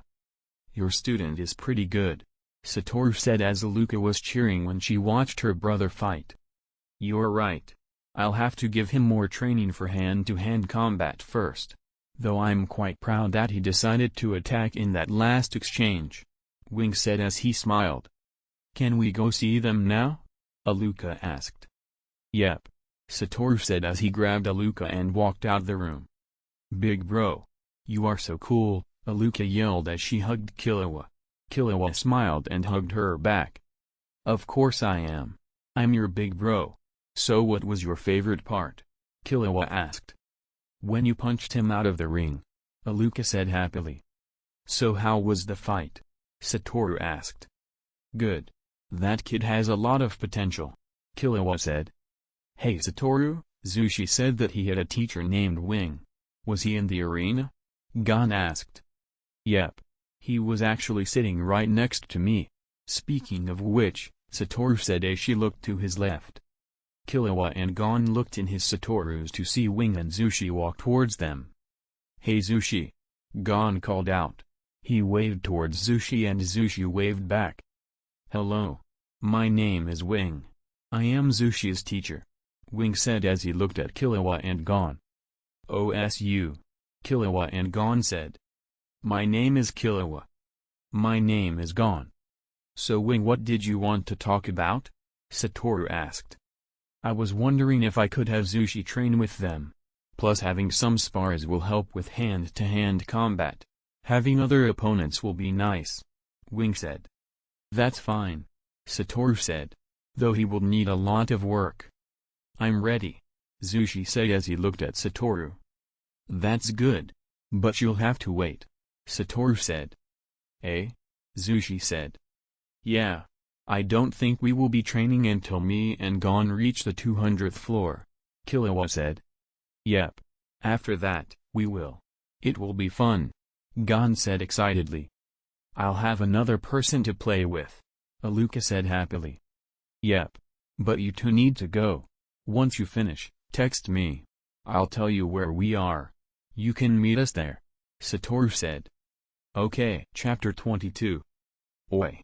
We are over here, Satoru yelled as he waved towards Killua and Gon. After splitting up, Satoru, Wing, Zushi, and Aluka went around the city randomly, while Gon and Killua finished reaching the 200th floor. Aluka and Zushi became best friends as they had fun goofing off while Satoru also joined in. In the process, they annoyed Wing, who was trying to not give in to his inner demon to murder Satoru. His patience however was tested greatly as Satoru made it his mission to make Wing give in to the dark side. To help him, he had Aluka and Zushi. Wing tried to stop Zushi, but Zushi had already turned. Finally. Maybe now the torture will end, Wing thought. Killua and Gon noticed Wing's face. They looked at Satoru as he smiled. They gave each other a look. We want in. Welcome new followers. The mission, annoy the hell out Wing. So how was the journey to the 200th floor? Satoru asked. Easy. However, we did meet a certain clown, Killua said. Yeah. Gon said as he shivered. Satoru looked at Gon. What did he do? Satoru asked. Who are you talking about? Zushi asked curiously as Aluka looked at her brother. The clown's name is Hisoka. As for what he did, well. Hisoka moaned out as Killua and Gon looked at him as he appeared in front of them. Gon and Killua put their 10 up immediately, but that didn't stop Gon from taking a few steps back. I've waited oh so long for you to arrive. It was getting quite boring here. I had so much free time on my hands, which lead me to write you a song, Hisoka said. Oh, God. Please no. Gon yelled as his pupils dilated. But seeing you have 10 and already have a good handle on it, gave me the inspiration for the second verse. And I want you to hear it, Hisoka said with a smile. No. Stop it. Just stop, Killua said. Thank you, Gon said. Please sing it to him after we sign into the 200th floor and have Satoru here, so he can record it, Killua said. That's not a bad idea. Well, I'll still be able to sing, so alright, Hisoka said. But you are still too weak to face me or anyone on this floor. I'll be watching. Don't disappoint me, Hisoka said seriously as he let out a wave of bloodlust towards Gon and Killua. The bloodlust emitted by Hisoka dreadful as Gon and Killua used their Tenyo the maximum to stop it. The bloodlust soon lifted as they were still able to stand. Hisoka walked away with a satisfied smile. Silence took over the table as Gon was shaking a bit from the memory. Part of him was utterly horrified by Hisoka's claim of writing a song while the other was itching for a fight against him. Aluka and Zushi were just confused. They never meet Hisoka, so they don't know how to respond to this. Wing was just silent as he looked at Gon. He wasn't stupid, he could see the look in Hal's eyes. Okay, I have 2 questions. First, when should we go to hear the song? Second, did anything else happen? Satoru asked. Hisoka will probably message you, and Gon here decided it would be a good idea to sign up for a fight. His match is in 1 hour, Killua said as he took a sip of his milkshake. I see. Well, good luck, Satoru said as he gave Gon a thumbs up. Yeah, Gon said, but he wasn't paying attention. He was still thinking about fighting. Wing stared at Gon. He is someone who is drawn to battle. Considering what Killua said about Hisoka, he must be someone who likes to fight. His nin isn't properly developed yet, he still wishes to fight. Satoru knows this, yet he allows Gon to fight. He's allowing Gon to fight and suffer the consequences. Hello everyone. Our next match of the day is Gon vs Guido. Gon stood in front of Guido. Guido was someone who wore a red cloak, a mask, and had 1 leg. It was made of metal. Satoru, Killua, Aluka, Zushi, and Wing sat in the bleachers as Story waited for the match to start. How is going to get destroyed, isn't he? Killua asked. Yep. Satoru said. Bro, how do you know that? Aluka asked. Because he didn't complete his training, Killua said. Though this might count as training for him, Satoru said. How? Zushi asked. Because the guy's ability will force Gon to dodge, Satoru said. Ah yes, the most important lesson, Wing said. Wait really? It's that important? Zushi asked. Yep. Sometimes, you can't take a hit so you have to move out of the way. I mean, why would you just stand there and let the attack hit? Killua ranted. The only time you don't dodge and attack is when you want to prove your superiority, Satoru said. Oh okay.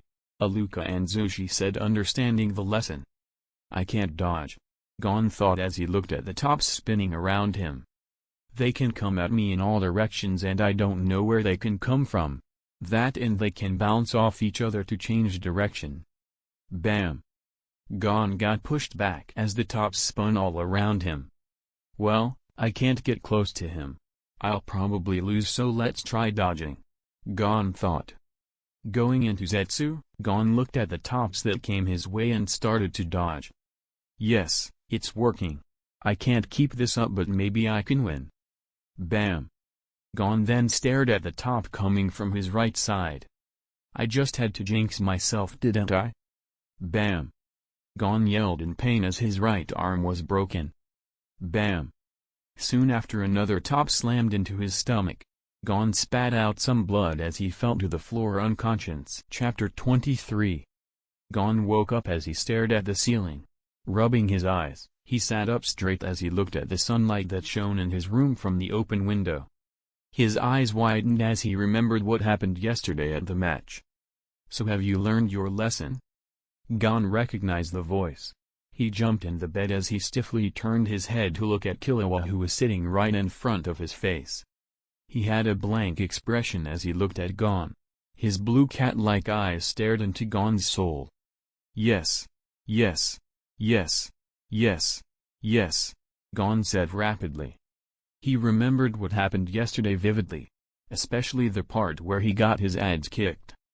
Good. However, I still have words for you, Killua said as he raised his hand. Why are you an idiot? Did you think that you could anyone on this floor? You shouldn't have signed up. I told you not to, but you still do it. Killua ranted on as he karate chopped Gon on the head multiple times. Sorry. It won't happen again. After all, I don't need Satoru getting more videos of my stupidity, Gon said as he knew Satoru recorded everything. Yep, he got everything on camera, Killua said. Well yeah, but I don't think this could get worse, Gon said. Are you sure about that? Satoru said as he entered the room. Gon looked at him in confusion before fear crept into his mind. Why did I say that? Look where it got me yesterday, Gon thought. Well, it's good that you're up. I just called Hisoka and told him that you awake. So get up and get dressed. You'll be hearing the song Hisoka wrote just for you, Satoru said in a happy tone. Gon's world shattered like glass. He resisted as best he could, but it was no use. Him hearing Hisoka's song was inevitable. A week has passed by from when Gon listened to Hisoka's song. Killua had spent time with Satoru to train his nen. His ten and Zetsu have leveled up a lot from the beginning as he practiced every day while Satoru played with Aluka. Along with this, Killua and Satoru have bonded a lot more. Even without Illumi's needle in his head, Killua still didn't know how to express his love. Even with his sister there, he never really understood how to do so. Satoru with his 6 eyes could understand everyone instantly. He never knew how to express concern for someone even when he cared for them deeply. 10. This allowed them to grow closer with each other as they soon felt comfortable. Aluka helped as well. Her bright and cheerful attitude made things easier. Killua and Satoru adored her. Zushi and Wing came by every day for training. In this week Zushi's talents started to show. He was incredible in a battle, and with his focus, he learned moves quite easily. He sparred against Killua multiple times, improving greatly. When he wasn't training, he was having fun with Aluka. They mostly played together along with Killua, who joined in. Satoru also joined in as they did the most random stuff. One of their favorite pastimes was to annoy Wing. Wing of course tried to ignore this as much as possible. He mostly kept his sanity in check even when he was the victim of pranks. Until he snapped. Yep, he snapped and joined in on the fun. This led to a chaotic fight between them. A paintball match. Taking as much paint as they need, they went to an abandoned area in the city to have fun. After their fight, the area got free decorating. The way the paint was splattered all over the place even made people come to look at it. People took pictures and posted them on social media. As for Gon, he wasn't in the best state of mind. He holed himself in his room for the last week, only coming to take his food, just to go back and sit in his room. He sat there with an empty expression on his face. His eyes that were usually filled with joy, were now only a shallow husk as the events of the song played out in his mind. He could still see him. Hisako was in the room as he danced while singing his song. He was laughing while Gon was stuck there listening. He kept sitting there, unable to snap out of it. He wouldn't do anything, even when Zushi and Aluka drew his face with face paint. Satoru took a lot of photos. However, at the end of the week, Killua had enough. He walked into the room, turned towards Gon, and smack! He slapped him in the face. Gon stirred slightly. Smack! Another smack to the face. Smack!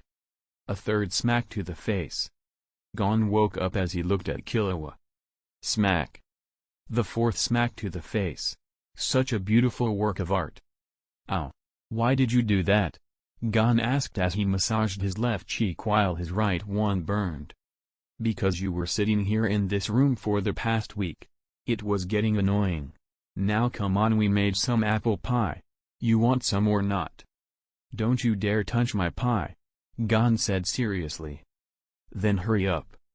Gon got up as he rushed to the living room and enjoyed his time with his friends and also to train in Nen again. Chapter 24. Alright children. Gather round. Today we will be testing your Nen category type. Satoru said happily as Wing placed a glass of water in front of them with a leaf on top. Months have passed by as Satoru trained Killua and Gon while Zushi joined in while Wing guided him. Killua and Gon mastered Ten, Zetsu, and Ren. They are able to control them perfectly and are able to use them very well in battle, thanks to the constant spars. Along with this, Satoru also taught them Gyo and In. Their Nen control had increased over the course of the training, so learning Gyo come easy to them. They also learned In as well, but it took more time, but they got it done.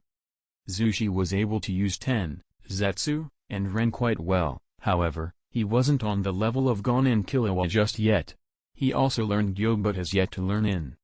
Satoru used Hisaka's match against Castro to help them understand. After the match, Gon and Killua wanted to learn more about Nen to grow stronger after seeing Hisaka's performance and how he just toyed with Castro. Okay. First up is Zushi, Satoru said. Zushi walked up to the glass and placed his hands around it. Releasing his aura, he poured onto the glass. The leaf started to move on the surface of the water. It moved from one end to the other. Ah! Gon's face becomes one of joy as he watched the leaf move. Killua smiled. Zushi soon stopped as he looked at Wing, who smiled at him. Congrats. Zushi, you a manipulator. Wing said. Okay. Zushi said happily as he moved out the way, thinking about what ability he can make. Next is Gon. Gon placed his hands on the sides of the cup and poured his Nen into it. The water started flowing out the cup and into the bowl underneath so the water doesn't spill onto the floor. Well, Gon, it seems you are an enhancer, Satoru said. Gon nodded his head as he walked away. Lastly, Killua. Killua walked up to the cup and placed his hands around it. Nothing happened to the leaf and the water wasn't moving. Killua stopped as Satoru dipped his finger into the water.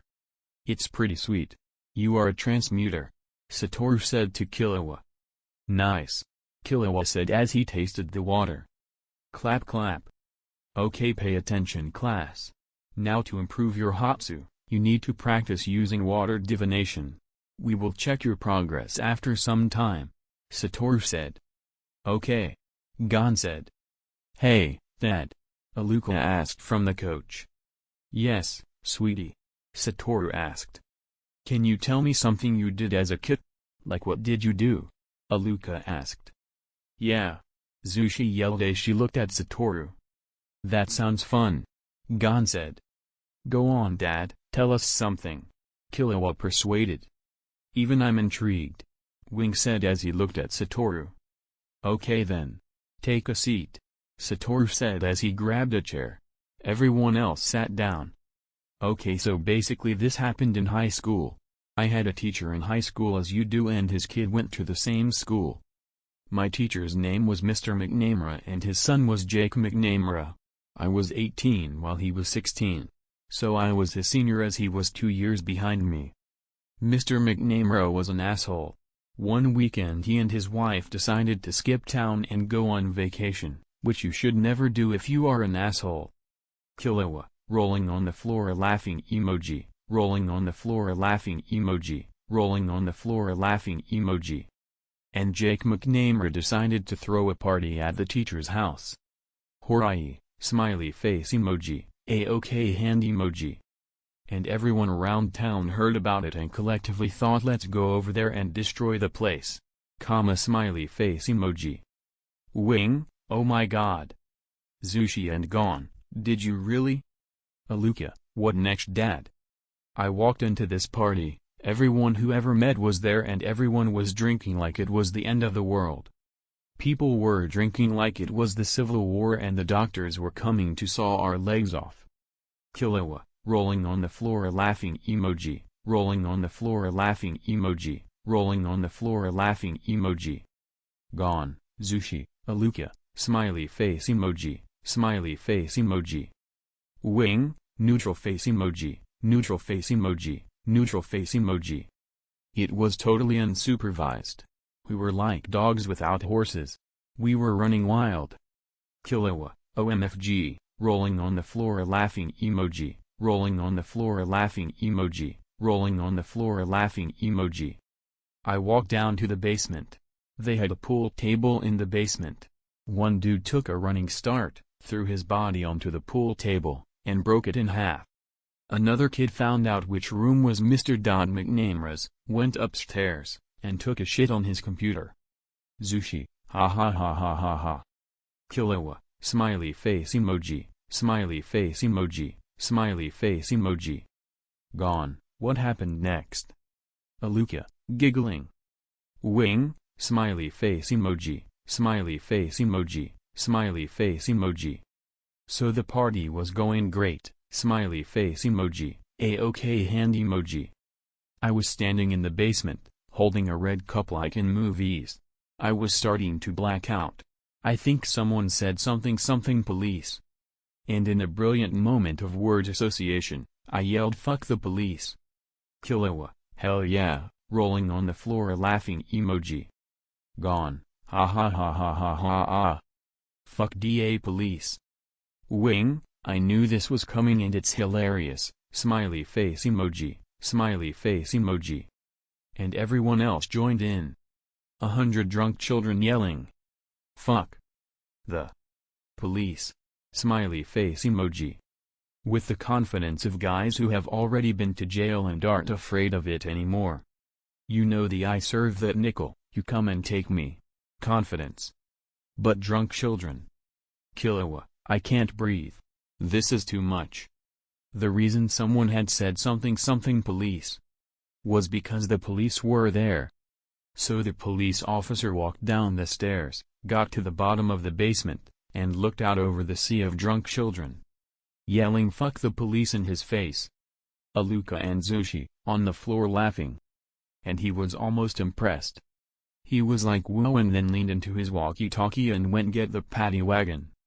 And my friend John, who died, unfortunately, but anyway, he grabbed a 40, smashed on the ground, and yelled scatter.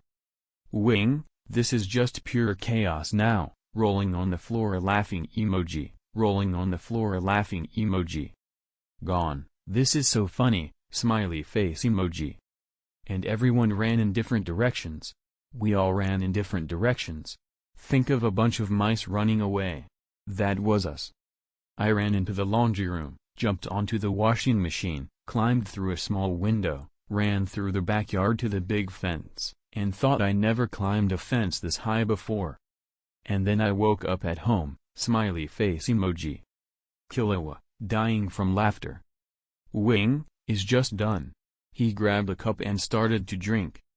Gon, Zushi, and Aluka, on the ground, rolling as they clutched their stomachs from laughing too hard. On Monday I went back to school because that's what we did back then. At the entrance, I see none other than Jake McNamara. And he says, "Hey, were you at my party on Saturday?" And I said no. You know, like a liar. He said things got really out of hand. Someone broke the pool table, someone took on my dad's computer. But the worst thing he says, the worst thing is that someone stole these really old antique photos of my grandmother and my parents are really freaking out about it. And I had that thought that only blackout drunks can have. Wing, oh my god, there's more. Gon, did you actually do it? Did I do that? I figured no. I wouldn't have done that. But I wasn't sure until 2 years later. Gon, seriously? Wing, Satoru, why? Relax, kissing face emoji, kissing face emoji. I'm playing video games with this kid named Alex who graduated with me.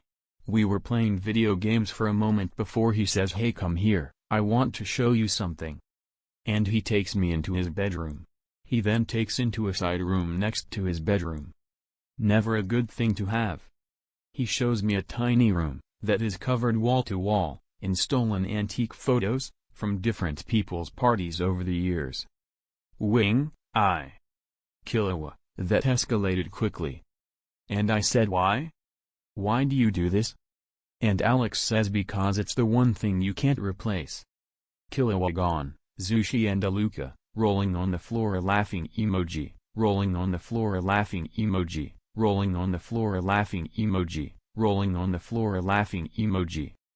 Wing, calmly taking a sip of his drink. So how was the story? Chapter 25.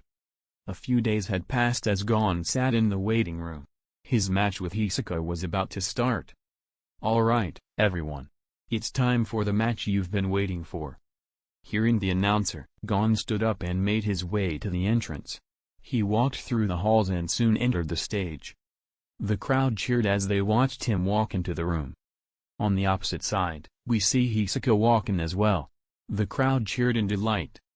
Standing in the arena, Hisoka had a smirk on his face while Gon had a serious face as he got ready. Looking at him, Hisoka licked his lips. Begin.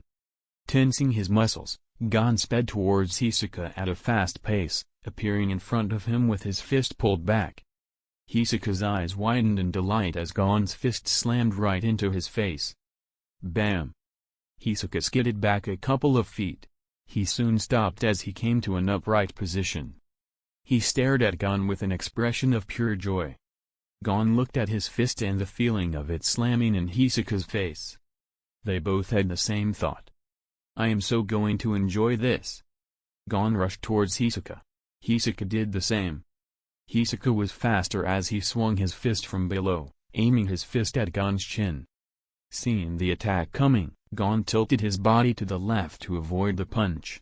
He spun his body around and threw a left punch at Hisoka. Hisoka held his left hand towards the punch. Gon noticed it retreated. He then jumped and used his right leg to kick Hisoka. Hisoka blocked the attack with his left hand. He then grabbed Gon's leg. Bam! He then slammed Gon onto the ground. Gon gritted his teeth in pain. Hisoka then threw him away. 2 points for Hisoka. Gon regained his balance midair as he landed on the ground. Using his hands, he grabbed onto the floor tile beneath him. Using his strength he lifted the tile up and threw it at Hisoka. Hisoka looked at the tile but did nothing. Gon jumped behind it. Bam! Breaking the stones, they headed towards Hisoka. Hisoka looked at the attack and started to destroy all the stones that came at him. Gon hid behind one of the shattered tile pieces and grabbed a small piece of it. Covering it within, he threw at Hisoka. Hisaka was finishing with the tiles before looking in Gon's direction. He used Gyo. He quickly tilted his head to the side on instinct as the stone Gon thought went past him. His eyes widened in delight as he looked at the stone. This however changed his attention from Gon, who immediately used in. Snapping out of his delight, Hisaka turned his head towards Gon's position with Gyo active. He didn't see Gon in the same position, so he turned his head more to the left. Bam! Gon kicked him in the face hard, as Hisaka skidded back to the edge of the arena. Once stopping, his back was bent so that he could see the audience upside down. He then got up, rising like a vampire as he smiled at Gon. That was the song. It was terrible, Gon said. Hisaka smiled at Gon as he started walking towards him. Well done. How much have you learned? Hisaka asked curiously. I learned the basics along with Gyo and In. Gon said truthfully. Well done. You can also use them in battle quite well. Satoru taught you well. As for your Nen category type, if say it's Enhancer, right? Hisaka said as pointed his finger towards Gon.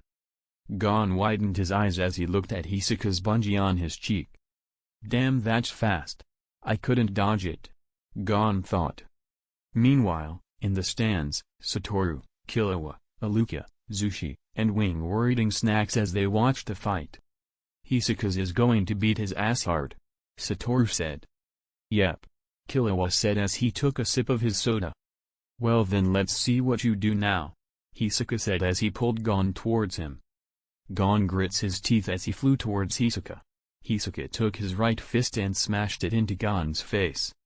Gon went flying back as he landed on the ground. Getting up, he looked at Hisaka. Guess I have no choice. Gon tensed his legs as he looked at Hisaka and rushed towards him at full speed.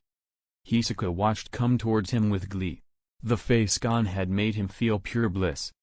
Yes. That's it, Gon, Hisaka thought as Gon came closer. His fist was held back as he got ready to throw a punch into Hisaka's face. Almost there. Just a bit more, Hisaka thought. Gon threw his fist as Hisaka looked at it coming towards him, coming to hit him in the face. The punch never came. I forfeit, Gon stated. Hisaka looked at Gon with a derpy face. I'm sorry, I was a bit caught up in the moment. What did you just say? Hisaka asked. I said I forfeit. You win. Great fight, Gon said sincerely. The glorious bastard actually did it, Killua yelled. That's my student right there, Satoru said as he laughed. Gon forfeits. Hisaka is the winner, the referee yelled. Hisaka just looked at Gon before he smiled with the most innocent face he could make. Instinctively Gon stepped back in fear easily as Hisaka's bungee was released by the surprise of Gon's words. Hisaka looked at Gon. Gon sweetie, I like you, but if you pull this shit again I will make sure you suffer, Hisaka said seriously. Got it? Gon rapidly nodded his head. Good. Hisaka then turned around and left the arena. Chapter 26. Hey, we are almost there, Gon said as he pointed towards Whale Island. Killua, Satoru, and Aluko looked off the side of the ship as they looked at the approaching island. After Gon's fight with Hisaka, they said goodbye to Wing and Zushi, leaving for Whale Island the next day. Aluko was excited as she had never been on a boat before. We will be off the boat soon. I'ma teleport us to the port, Satoru said. Okay, Killua and Gon said. Yeah. Aluka cheered. Satoru grabbed Aluka, Killua, and Gon and teleported onto the port. Hey everyone. I'm back, Gon yelled. I know that voice. Gon's back everyone. Did you pass the hunter's exam? Yep. I passed, Gon said. The people then cheered to celebrate Gon's achievement. By the way, Gon, who are they? One of the people asked as he pointed at Satoru, Killua, and Aluka. Those are my friends and teacher. Anyway, I have to go. Can't keep Aunt Mito waiting, Gon said. Leading the way, Gon led Satoru, Killua, and Aluka to Mito's house that was located at the top of the hill. Aunt Mito was outside as she was hanging out the clothes to dry. Aunt Mito. She turned around at the familiar voice and looked at her nephew. Gon.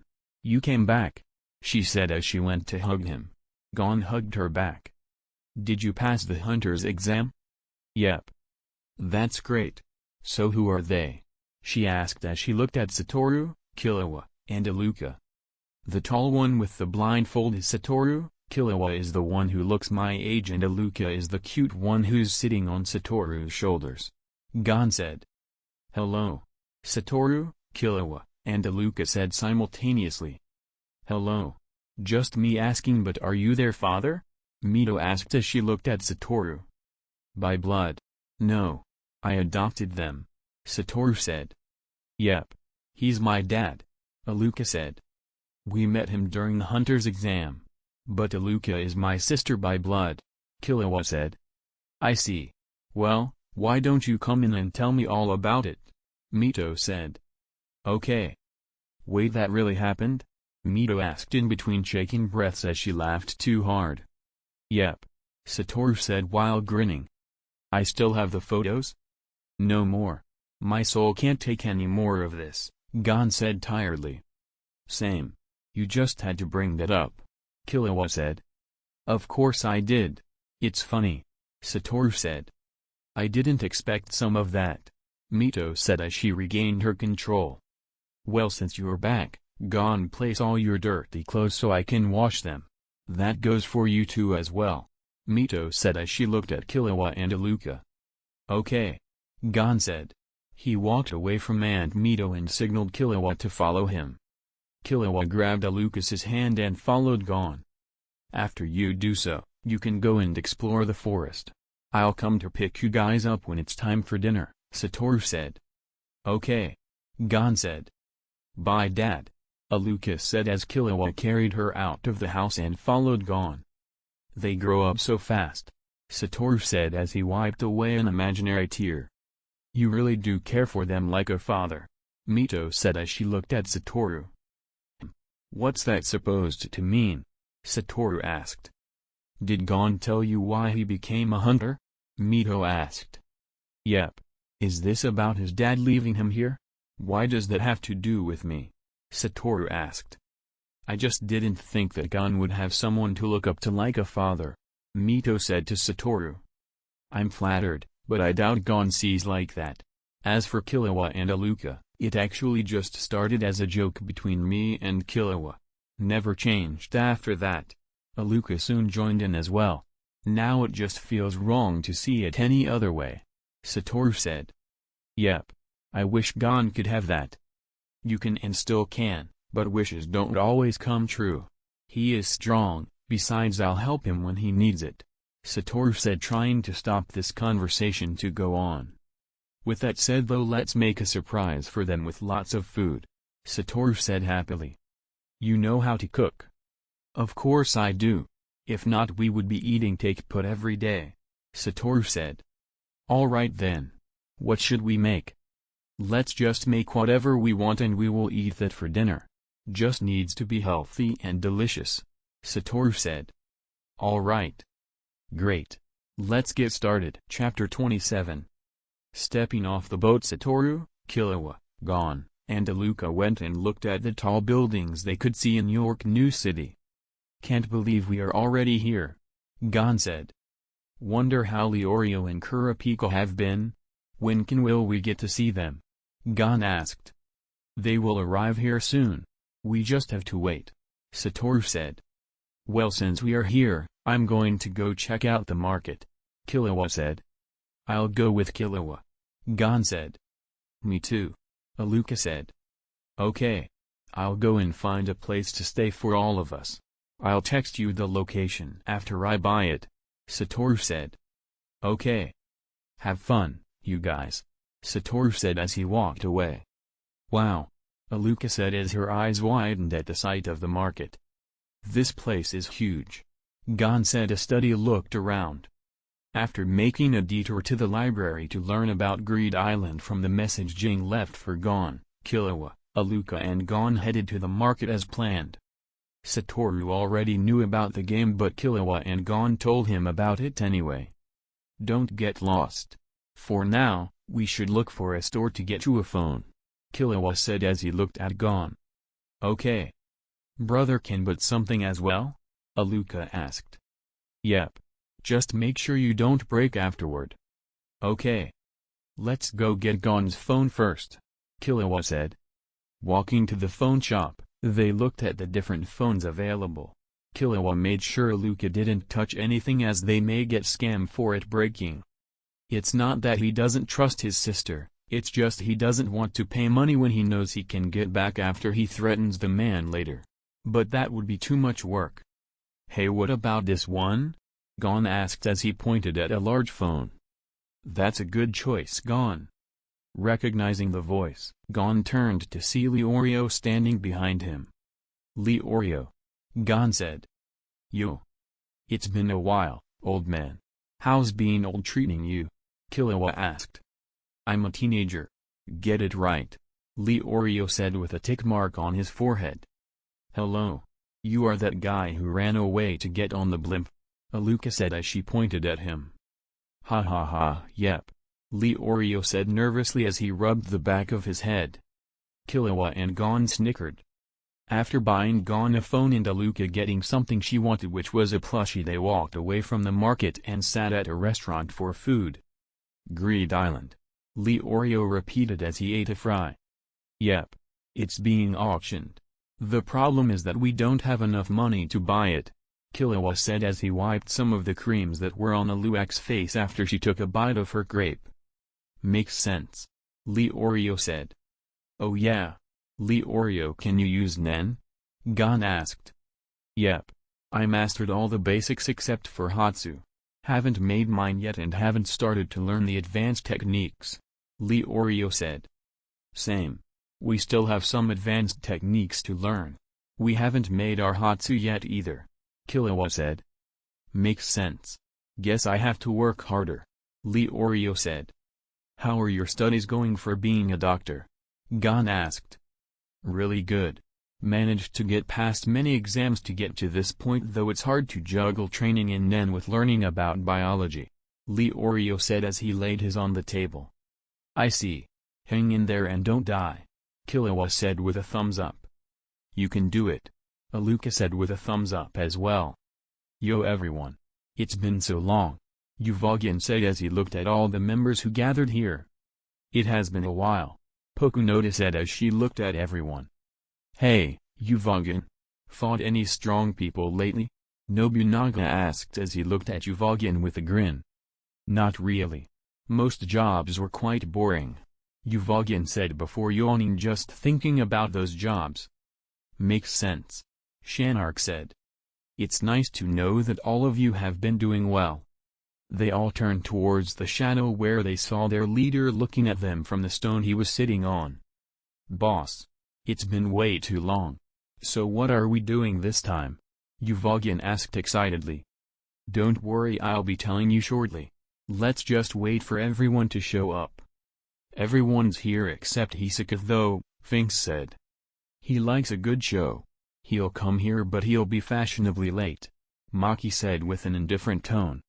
That's true, Uvogin said. While this was happening, Satoru was sitting on the tallest skyscraper in Yorknew.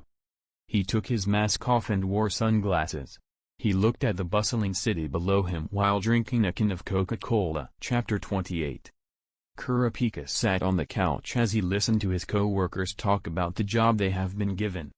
First part of the job is finished. Got the boss here without any issues. Next is to guard the auction house for tonight, Kurapika's employer said. 3 will attend the auction, 2 will guard the back entrance, and the last 2 will guard the front entrance, he said while listing their position for the night. He soon left the room as Kurapika just sat on the couch and closed his eyes. Kurapika, is something the matter? Melody asked, seeing the change in Kurapika's heartbeat. Yeah. I'm just preparing myself for his arrival, Kurapika said. Whose? Melody asked. Mine. Melody turned her head to the left to see a tall white-haired man wearing a blindfold. The other bodyguards looked in his direction and immediately got into a fighting stance. Kurapika just smiled as he got up and looked at his friend. "Yo Kurapika. It's been a while," Satoru said. "It has been a while," Kurapika said with a smile. "Gon and Killua are also here?" Kurapika asked. "Yep. They are exploring the place though. I'll be leaving to go find them soon, but for now I wanted to see how you were doing. Leorio is also in town. He's with Gon and Killua at the moment," Satoru said with a smile. "That's good. I have a job tonight though. I can come to visit them tomorrow," Kurapika said. "Okay," Satoru said with a thumbs up. "Excuse me, but who are you?" Melody asked. "Oh. Name's Satoru Gojo. We meet during the hunter's exam. He is a friend," Kurapika said. "I see," Melody said smiling. "Well, since I'm here, let's catch up," Satoru said. "Ha ha ha ha," Kurapika laughed as he watched the video of Gon vs Hisoka at Heaven's Arena. "He actually trolled Hisoka," Kurapika said while laughing. "His face though." Another one of the bodyguards laughed as he paused on Hisoka's face. "I know. I was and still am proud of that moment," Satoru said happily. "I didn't expect so many funny moments," Kurapika said wiping his years of joy. "Yep. Well, I have to go now. You have to get back to your job, right?" Satoru said as he stood up. "Yeah. I'll come to see the others tomorrow," Kurapika said. "All right," Satoru said smiling before teleporting out of the room. "Yo," Satoru said as he appeared in front of Gon, Killua, Aluka, and Leorio. "Hey, Dad," Aluka said as she rushed over to him and gave him a hug. "Oh Satoru, it's been so long and now you are already a father," Leorio yelled as he registered what Aluka said. "Yep. Hey, Leorio, how are you doing?" Satoru asked as he picked Aluka up. "Not much," Leorio said. "So why were you so late?" Killua asked. "Oh, I went and talked to Kurapika," Satoru said. "Eh, really? He's here. Can we go meet him?" Gon asked excitedly. "We will be meeting him tomorrow. He works as a bodyguard for some family right now and has a job tonight," Satoru said. "So what are you guys doing? Got any plans to get Greed Island?" Satoru asked. "We do. But we wouldn't have to if someone wasn't so stingy with his money," Killua said annoyed as he looked at Satoru. "Hey. It's my hard-earned money. I'll do what I want with it," Satoru said defensively. "Well then let's get started," Gon said as she got up. "Okay," Leorio and Killua said. "Dad, can we go explore the city down more?" Aluka asked. "Sure. Have fun, you guys," Satoru said as the trio walked away. "Bye bro," Aluka said as Killua waved back. "I'll be back soon," Killua said. "So you ready to go explore?" Satoru asked. "Yep." "Okay, where the fuck is Hisoka?" Uvogin asked. "Don't know. He's running late," Phaeton said. "Boss, can you just tell us now?" Finks asked as he sat up straight. "Yes, please do." The troop members looked in the voice direction to Hisoka walking in. "Hisoka, finally. Why were you so late?" Nobunaga asked. "You see, after a certain incident I needed to let off some stress. The best therapy session recommended to me was to go on a massacre. So I did," Hisoka said as he played with his cards in the corner. "I see. Well, whoever pissed you off is probably dead," Maki said. "Nope. He is useful. I just gave him a warning," Hisoka said. "So he's still alive. Damn, I want to meet this guy," Uvogin said smiling. "Same," Nobunaga said as he nodded his head. "That can be saved for later." They turned their heads towards the shadows to look at their leader, Kurlo. "We have a more important matter to attend to." Chapter 29. Go rot in hell. Stab. Uvogin coughed put blood as he fell forward onto the ground next to Kurapika's feet. Kurapika just looked on in shock. He didn't move for a while before he came to his senses. His eyes had changed as they glazed over. They were blank and empty as he grabbed the shovel and made Uvog in his grave. After covering it up he walked away from the grave. Yo!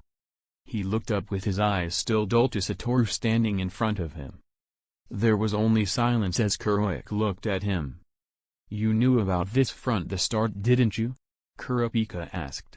There was no anger in his voice, just one of understanding. Yep. How did you know this would happen? Kurapika asked. The Phantom Troop is cold-blooded murders, but there are other people like them. The difference is that they are human. They can express themselves freely. That's why you feel that way. I knew that this would happen, but you were too stubborn to stop. Even if I wanted you, would you have stopped? Satoru asked.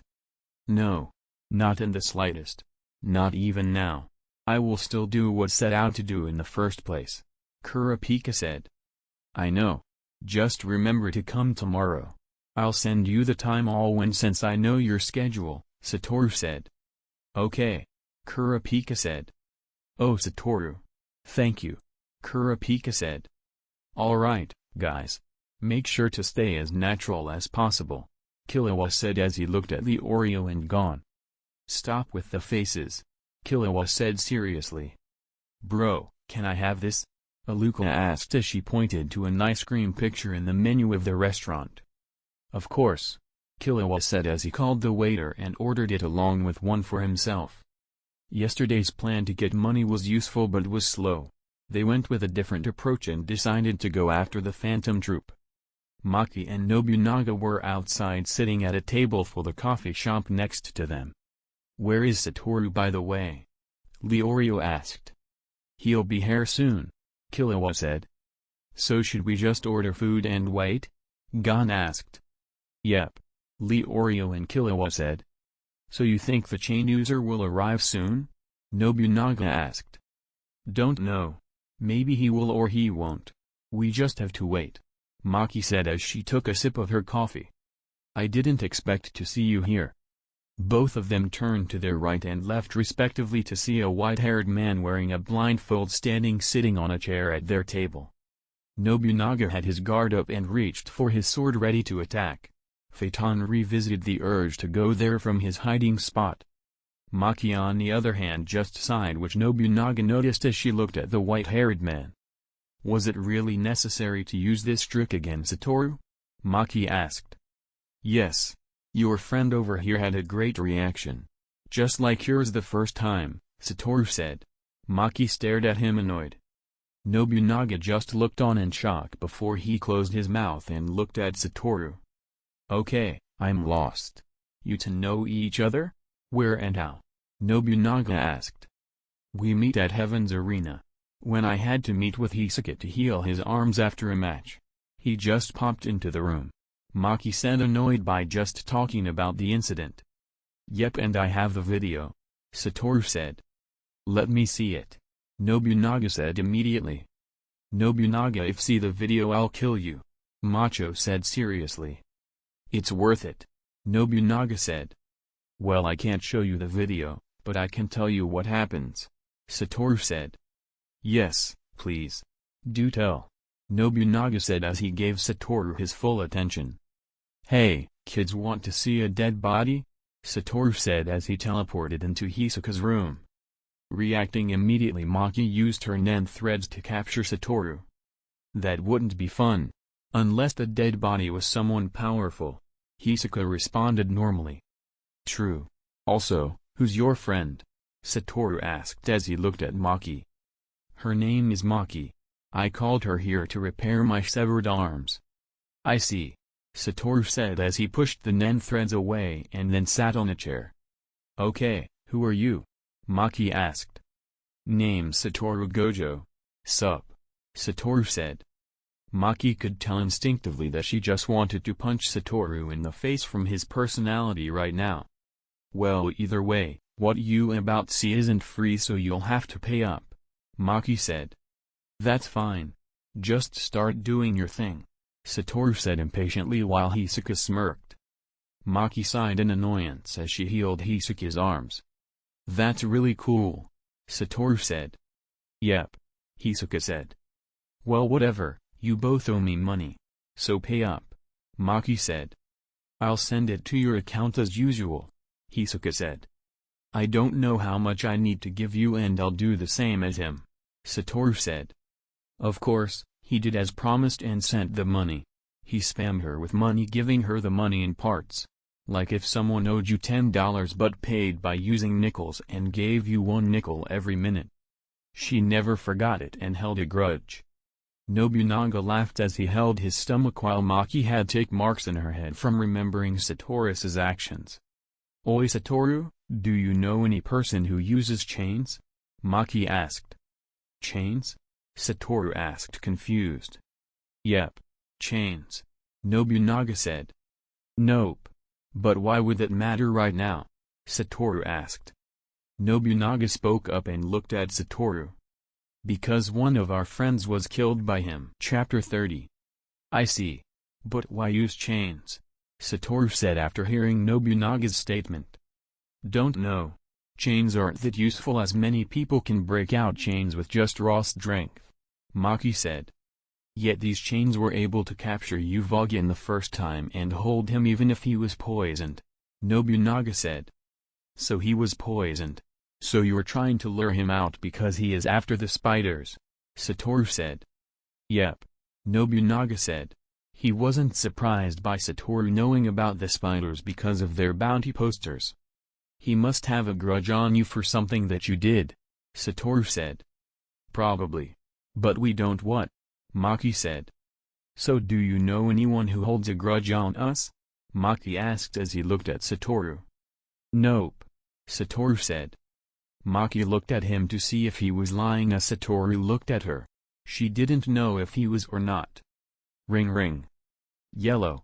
Satoru said as he picked up his phone. Yo Satoru, where are you? We have already ordered the food. Leorio said through the phone. Oh okay. Don't worry, I'm already near the restaurant. I'll be there in a moment. Satoru said. Okay. Leorio said as he hung up the phone. So friend of yours? Nobunaga asked. Yep. There are others there as well. Wanna come to meet them? Satoru asked. Sure. Nobunaga said as Maki nodded. They didn't know if Satoru was sitting or not since they couldn't get past his poker face. So they decided to join to see if he actually knew someone that used chains. Yo guys. Satoru said as he walked up to Killua, Aluka, Leorio, and Gon. Sup dad? What took you so long? Killua asked as he ate a fry. Nothing much. Just brought some friends. Satoru said. As they looked at them, Killua, Gon, and Leorio froze in place as they stared at Maki and Nobunaga. Hello. Aluka said as she waved at them. Satoru was mentally laughing at their faces. Maki and Nobunaga were on guard as they could tell those three recognized them. Killua looked at Satoru with an annoyed face. Really? He asked. Yep. Satoru said while grinning. Why? Why do you do this? Gon asked slowly. Because it's fun. Satoru said. Okay. There needs to be context. Nobunaga said. Basically, these wanted to capture the spiders to earn money to buy something at the auction. Satoru said while grinning. Oh, so you were the ones who we felt were following us. Nobunaga said with a smile on his face. Maki just sat down next to Aluka as she just watched. Yep. Gon said. We wanted money to buy Greed Island. Gon said. We were going to follow you but he just had to be a troll. Killua said as he looked at Satoru. You really like screwing with people, don't you? Nobunaga said. Yep. It's fun. Satoru said. Aluka then looked at them and spoke up. What ability do you guys have? Aluka asked curiously. You mean nin abilities? Nobunaga asked. Aluka nodded in response. Sorry but I don't want to but Maki would love to. Nobunaga said as he pointed at Maki with a smile on his face. Maki looked at him from the corner of her eye with the coldest eyes she could give. Nobunaga just looked at her smugly while Gon, Killua, Satoru, and Leorio were trying not to laugh. Aluka looked at her with big round eyes as Maki stared at her. Sighing, Maki lifted her hands and made a bird air of strings. Aluka stared in awe at the bird and tried petting it. Satoru smiled as well as Nobunaga, as they both knew that Maki was soft under that cold facade of hers. Gon and Killua just stare in awe at her nen ability. They knew that just from that they probably wouldn't be able to capture her or any of them unless they came up with a great plan. Nobunaga stared at the two kids. "So what are you going to do now?" Nobunaga asked. "Still gonna try and capture you," Gon said seriously as he looked at Nobunaga. Killua just sighed as he knew that this was coming. Nobunaga smiled as she looked at Gon. He could see it. This kid was similar to Uvogin in a way. "Well, then I'll look forward to it. We got to go now," Nobunaga said as she got up. "Quick question though. What are your names?" Maki asked. "Name's Gon. Killua, and Tat's my younger sister Aluka. Leorio." "I see," Maki said as she got up and released her nen threads. "Well, see you later," Nobunaga said as he walked away with Maki. "See ya," Satoru said. "Bye," Gon said. "Bye-bye," Aluka said as she waved at Maki. Maki looked at her and waved a little back as she left.